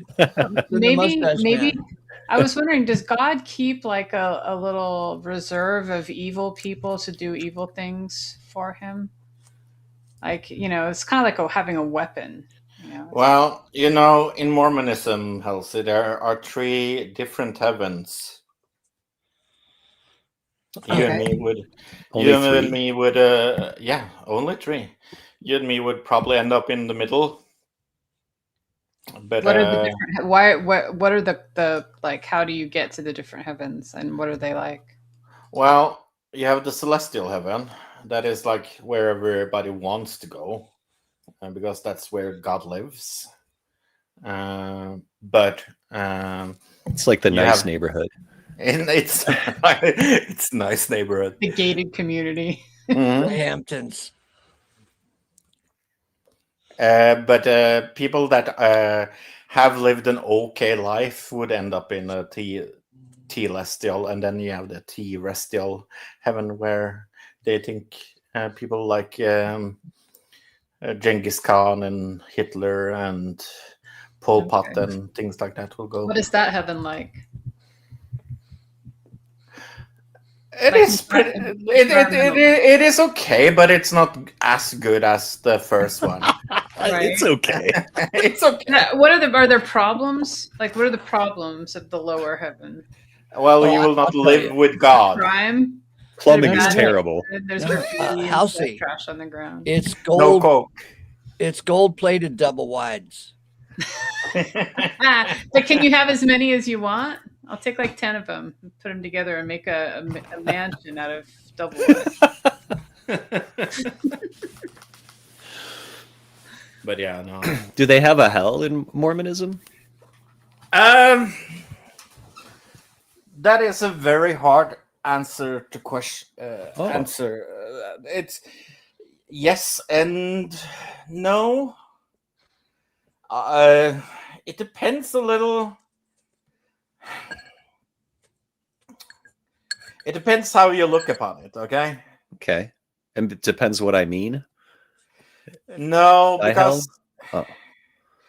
because they believe that the terrestrial heaven, that is like the third part of the lowest grade. Hey, Sparkle. Hey, Midnight. They believe that like the lowest part of heaven is almost hell, because it's so far away from what God wanted for you, and you will be aware that God wanted you in the first heaven, so you will feel ashamed of being in that third heaven. That's terrible. God I must know. be bummed out too. Like his creation sucks. Well, to be fair, Imagine having like the, I'm to so be fair, it's his disappointed fault. in you thing Fuck. going the whole time you're there. I know. Well, I mean, to be So, fair, but they believe in some kind of alienism. Alienism, is that what they call it? Where people just like disappear. Poof. Annihilation. Annihilation. Thank you. okay, I'm kind of freaked out at Max whole like kind of fisheye lens. I don't know if anyone else sees it behind him. Like his bookshelf seems to curve. I don't understand. what the- Oh yeah, I see that a little bit. Yeah. Yeah, It's like, just okay. there's walls. I know, but it seems to. I don't know, man. It just You see the freaked me out. camera view that we're seeing, it does seem to bend a little. Your I don't know. your book. Okay. Maybe it is a fisheye lens. I don't know. Looks like a regular. Well, no. camera. I think a fisheye lens will be Be like Well, a you know fisheye what I- effect, probably. Yeah, kind Oh, of. like is it a setting I've got going or something? No. It's just the way your camera naturally functions. I don't know. If you put if you look at the red share, Mac, and you put a straight line up at the red share, you can see that the first shelf there is totally bent. Yeah. I see that. Yeah, you're Yeah. right. How did you never notice that? I don't know. I'm not looking at my background much. That's weird. It's like Sorry so about in that, my everybody. face. Are you like me, Mac? You like to read? Yeah, I don't know Well, if I'm to like be you, fair, but I do Flo, like you to like read. to listen. You like to listen. There's a difference. I do like to listen as well. Well, you know, I when I read a hear lot. somebody likes to read, like physical books. What would you say is like your top 5 favorite authors? Oh, Put them in the spot here. I mean, that's sort of a contextual question. Like a lot of the books on these shelves behind me are books that I've just acquired over time. And there was a period in my life where I'm around the same age as you, Fro, but I don't know if it's the same thing going on in Norway. But back when I was a lot younger, you could go to a used bookstore and leave with an armload of books for like $5. Like they were selling used books for like 25 cents a piece. And the good old days. Oh, the Oh my library God. bookstore, totally. right? Yeah. It was the best. So it was like a hobby I had to go down to the bookstore with whatever cash I had and buy a bunch of books like about whatever topic I was interested in that week, you know, and a lot of them stuck with me. And I definitely like had favorite authors at the time, but yeah, this is going to get boring fast, isn't it, Ace? we should return to the top. I was almost tempted to tell you to turn your camera off so we could stop talking about your camera. Yeah, that sounds good, actually. Plus, I'm too handsome anyway. Yeah. Yes, you are. So, Matt, could you answer the question on the call out here? The point of the title, Hey, Jack, the dead are not alive until God raises them. And then quotes a verse to support that sassy comment. It says the Revelations 25, the rest of the dead do not live. So essentially, Mr. Austin Himes, 2450, there's an important distinction that also happens to be a biblical distinction between life and death. And there's a lot of talk about how there's not a distinction, that there's like when you die, you're actually not dead. You're still alive. It's actually a really common understanding among all kinds of different beliefs. So I work with a guy that believes in ghosts, for instance. That's a type of life after death. So that's not very sensical. It doesn't really make a distinction between death and life that way. And also the Bible seems to be full, not just Revelations 25, but full of very like specific attempts at making a distinction between those two ways of being or not being. So the dead are not alive. They're dead. Jack. And the point of saying that they're definitely not alive to emphasize that they're not feeling, they're not experiencing, they're not feeling like scared of anything or dread or sadness. They're just not there. They're not there, exactly. Every time I read the name Jack, I think of Titanic. Jack who? Yeah, that movie pretty much ruined Jack's for me. Yeah, me too. Titanic, Ace. I didn't see the Titanic. Actually, the video game BioShock 1 ruined Jack for me. Jack! Okay, Fro, down. I only saw Titanic once. So, Mac, that was a good summation. Thank you. So, Mr. Austin Himes, my own blathering about the matter is that I contend that the Christian universe, with all their churches and all their Bible studies, whatever, they have been infected with pagan mythology. And the idea that the dead are still alive is a pagan mythology. And it's not actually in the Bible. The Bible has some pretty tight language. And the Bible says the dead are dead and they don't know anything. They can't talk. They don't have a heartbeat. They can't think. They're just dead. And so in the Bible, the great promise is the resurrection, that God will actually raise all from the dead at the appropriate time and make them all immortal. But in the pagan religions, there's no need for a resurrection. In fact, way back in 1967, 68, 69, I was about 17 years old. I remember sitting in church thinking to myself, what's the big deal about Christ's resurrection? Because he wasn't really dead. So I believe, like all the Christians out there, that the dead are not dead. They're still alive somehow. And then over the years, I became a more serious Bible student and conclude now that the dead are dead and that the resurrection is our hope and that Christ is the first to be resurrected beyond the reach of death and that everybody else will be resurrected all in good time. And this mortal shall put on immortality. And then, so Christ's resurrection is the game changer. It's like the cosmic shift in the axis of the universe. God is doing something entirely new, something nobody understands, something that nobody could invent on their own. Because when you look to man to invent something, opposite of death, we get Mary Shelley's Frankenstein and we get The Walking Dead. That's as far as man can come up with. And even the ancient Greeks and Roman mythology, they had these immortal beings.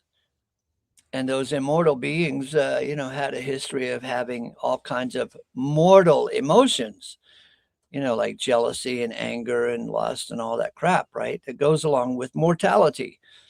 And so I concluded after studying the matter that these Greeks with their mythology and the Romans and so forth, they didn't know what the hell was going on, because if you eliminate mortality, you also eliminate jealousy and lust and hunger. And, if you're immortal, you can't have a bad day. Somebody could push you off a cliff and you wouldn't get mad about it. You just laugh because you can't die. And you would never steal for food because you can't die. And so the whole game changes when God raises all from the dead. And the Bible does prophesy in especially 1 Corinthians 15 that God will make all alive in Christ. And they will no longer die, and they will no longer have these cheesy human emotions and human frailties and foggy brains. And then God will be all in all. So that's the point of the title.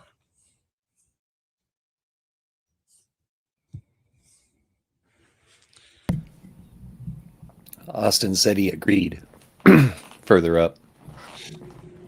But I don't know if he just agreed about the ghosts or about the whole. So Ace, sorry to interrupt you, Mac. So Ace, are you talking about biological immortality or invincibility immortality? Because the two are different. Biological or what? Invincible immortality. Because biological immortality means you still need to eat. You can still have bad days. You can still break down. Invincibility immortality would be like what you said about describing, hey, you know what? They threw me off a cliff. Oh, ha, ha, ha. Who cares? Right. That's what I'm talking about. Yeah, so you're talking about the invincibility one. Okay. Right. That's weird to think about.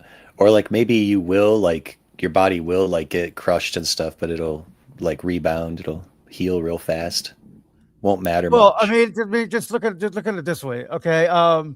You know Wolverine, right? Yeah. That's exactly Well, what I was thinking about. well, yeah, but he's still the man still needs to eat. You know, the man Well, he still needs likes to eat. He might not need to, but he likes to.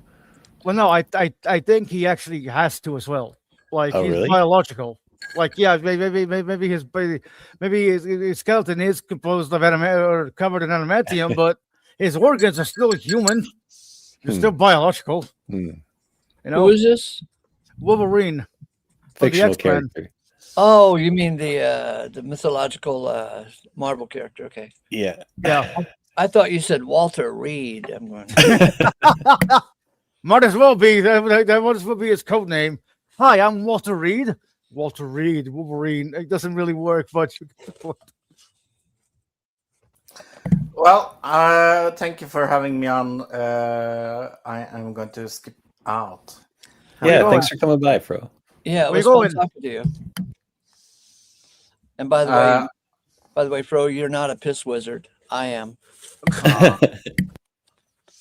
Okay. I don't even know what that is. all right. Sounds well, gross. have fun. I wanted to know where he was going. Man, that's cool. I don't care.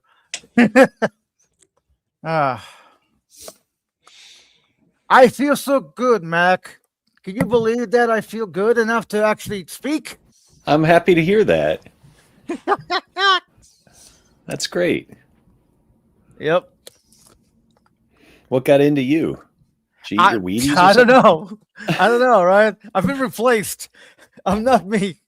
I'm someone else. Well, I guess take it as it comes, you know? Yep. So, Matt, can you address this one by Mr. Himes? I'm not sure. Do you know what the Bible has to say about the counting of our days? Or the prophecy that declares when the end will begin. The prophecy that declares when the end will begin. It was hidden from Daniel and those in the time of Christ, pre-revelation. It was hidden. This prophecy that declares when the end will begin. I think this guy thinks he knows about when the end of the world's going to start. I think Ace has a lot to say about what the Bible says about the counting of our days. That's actually a whole week's worth of shows at the least. Yeah. But that's not what you're really asking. I think the answer is no. I don't know. For me, the answer is no. I don't know about that. Like what the heck you're talking about with Daniel and stuff. I don't know much about any of that. I don't pay much attention to it. Daniel and Revelation, I don't think much about. I read some pamphlets I found at the garage, when I was getting my car fixed that had to do with these topics, but I don't remember what they said. I think they might have been from Seventh-day Adventists. Yeah, Seventh-day Adventists won't shut up about Daniel and the Revelation. Right. The books of... Hey, Austin, can you jump in here? I feel like you'll probably be easier to talk to. The books of the Bible have been in the same position since about 200-300 AD. Psalms is 19 books from Genesis and 48 from Revelation. Psalms 47:9 happened in November. What? Oh, that. Yeah, Okay.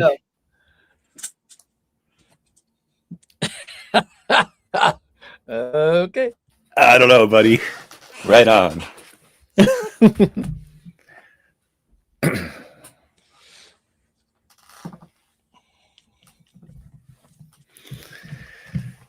Yeah. Not that I'm dismissing it. There might be something to it. I don't know, but I just it's not where I'm at right now in terms of priorities.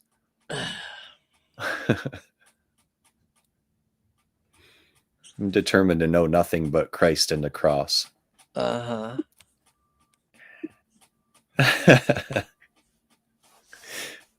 Are you a Christian now, Mac?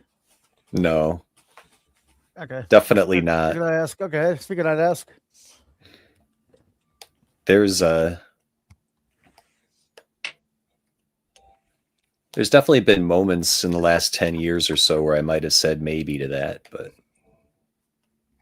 sure I'm not. I'm sure I'm not. I'm certain I'm not a Christian.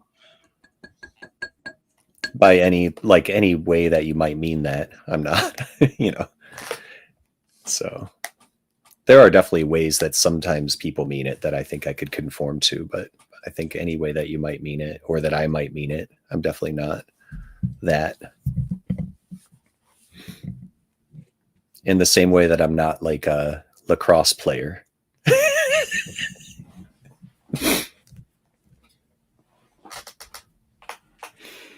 I'm after that mild and quiet life, and I'm aware of the grace that I've been a recipient of, and I'm overwhelmed by it, frankly. So, however it happened, I'm really thankful for it. And it seems like it happened on that cross, or a lot of it happened. Like a lot of what happened on that cross. So when Jesus died. Does that make me a Christian? Maybe. Sparkle?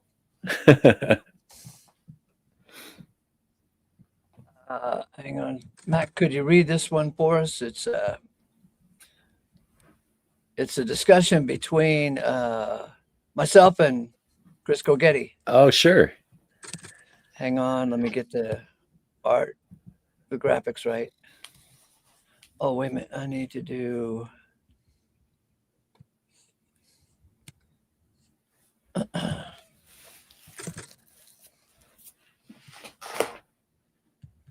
All right, now we got it. All right. Hey, Jack.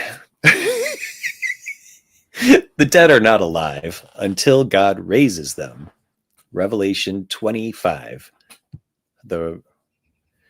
Which be like October, I guess. Sorry. The rest of the dead do not live. ... Ace, this is from Chris.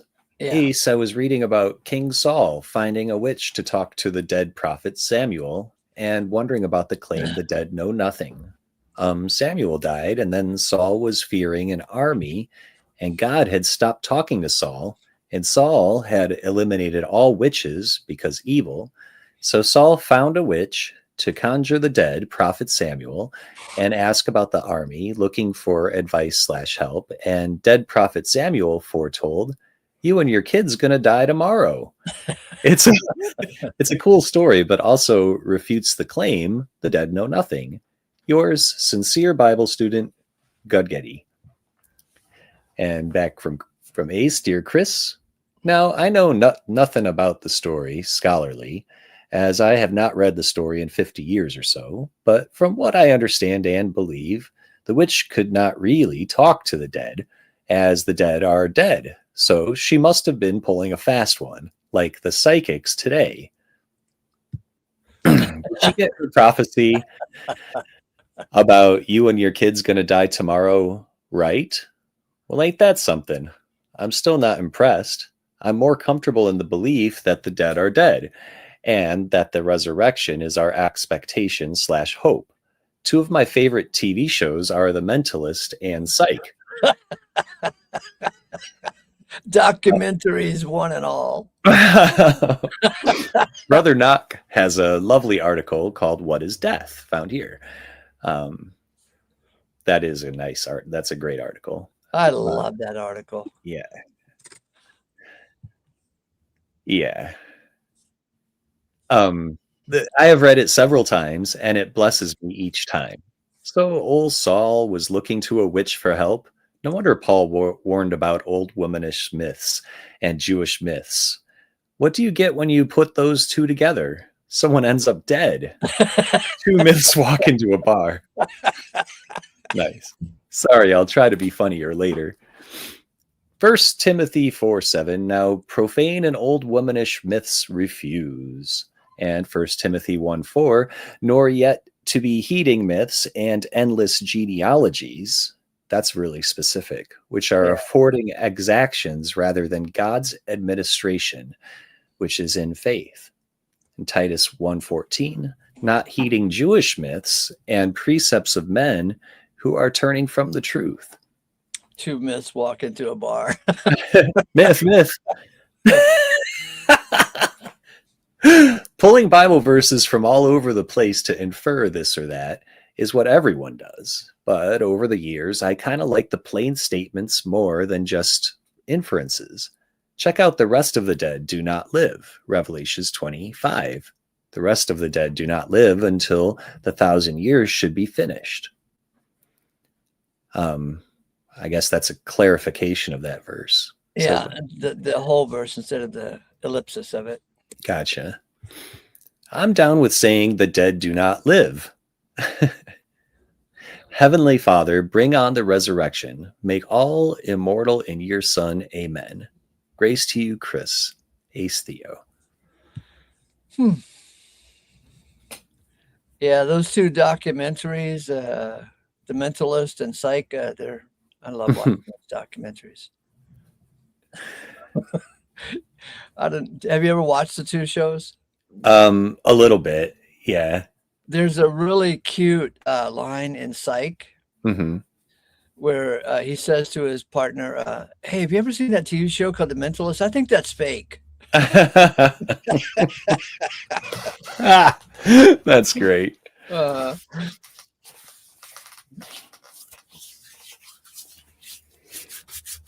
When I was a kid, I used to buy a bunch of like magic books and stuff. I used to want to be a magician, maybe, or I dreamed about it, you know. So I read about those mentalism routines, you know, when I was in middle school. I watched these grown adults get completely carried away by them, by these obvious charlatans. I mean, it's one thing if you like have fun with it and kind of it's a wink wink to the audience, like, you know, I'm up to something, you just can't figure it out, you know. But it's another thing to be like, oh no, I'm conjuring up, who'd you say again? Saul? Let's let's get Saul up here. Hey, Saul. And Saul goes, ooh, people are gonna die. Which of course happens. Great prediction. The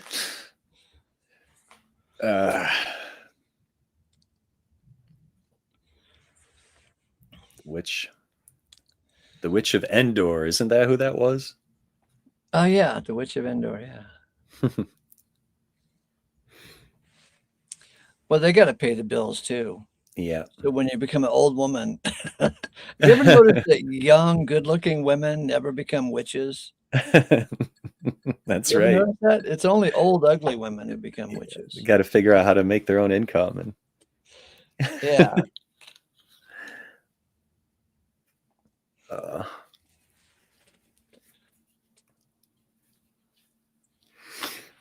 Yeah, I think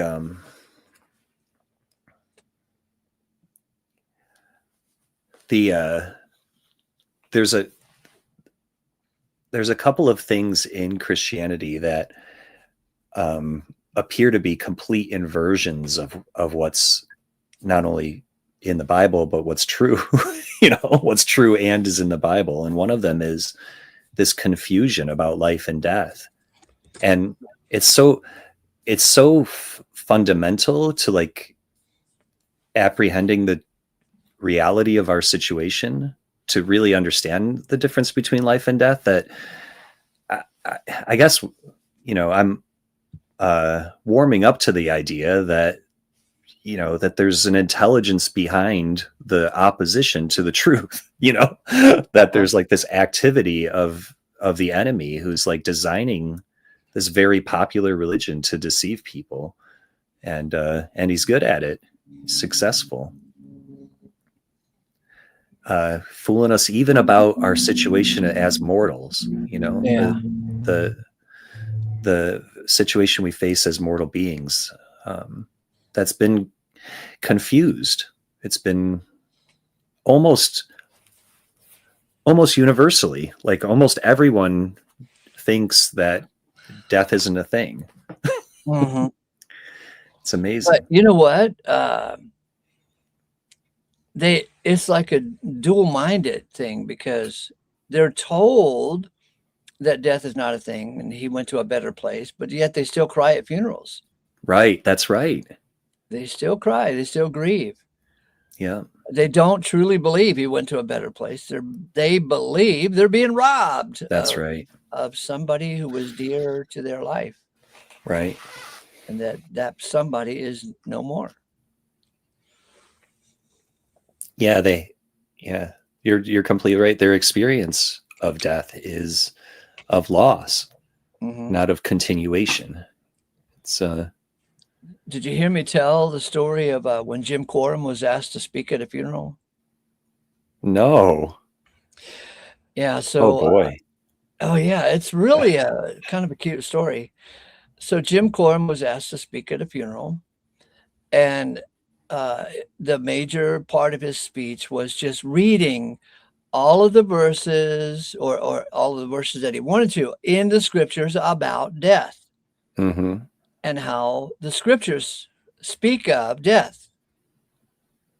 And he read, of course, from the Concordant Literal New Testament, right? Mm-hmm.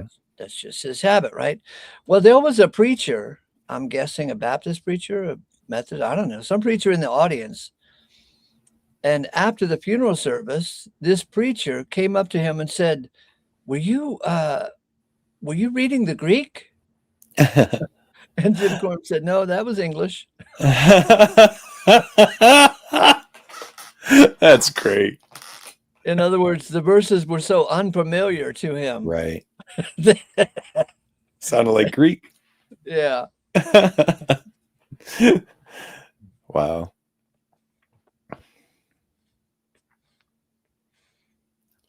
You've written at least a couple of eulogies in your essay writing that I've seen. They're good. It's good. Yeah. It's good to be frank about these things. Right. I try to end my eulogies with good night, Tom. We'll see you in the morning. Yeah.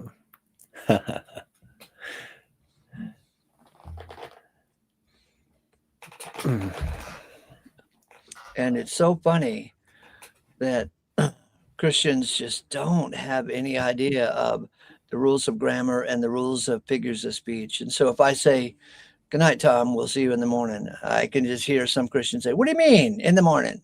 All right. Listen, jackass, it's a figure of speech for that great morning in which God wakes us all up. That's right. But I'm trying to shorten the sentence because I got to get out of here. You know, there's a cup of coffee waiting for me. Poetic integrity is a thing. I was thinking this morning of entitling the show with that line from The Rime of the Ancient Mariner. You remember that poem? Oh, sure. Which toward line?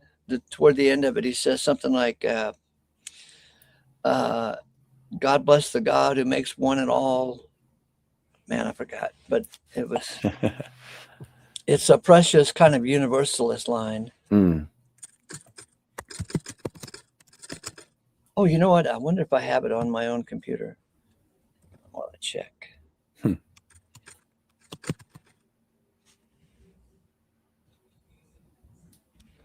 Nope, not this computer. So let me.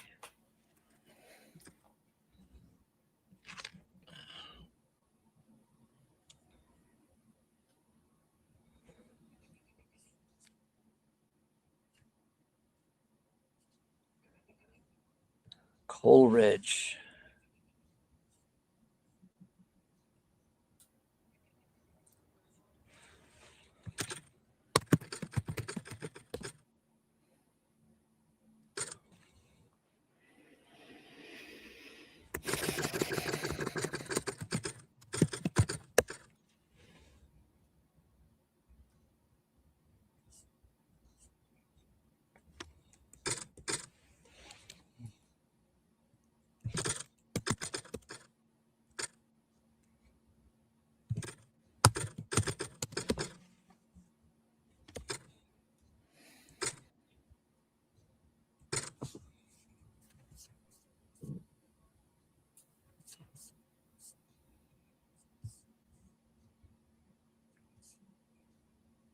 Here we go. He prayeth best who loveth best all things, both great and small. For the dear God who loveth us, he made and loveth all. Oh, nice. What a lovely stanza of poetry. And who could argue with this? Bring it on. Bring it on, baby. Because Jill can't pray for all. He doesn't love all. He prayeth best who loveth best all things, both great and small. For the dear God who loveth us, he made and loveth all.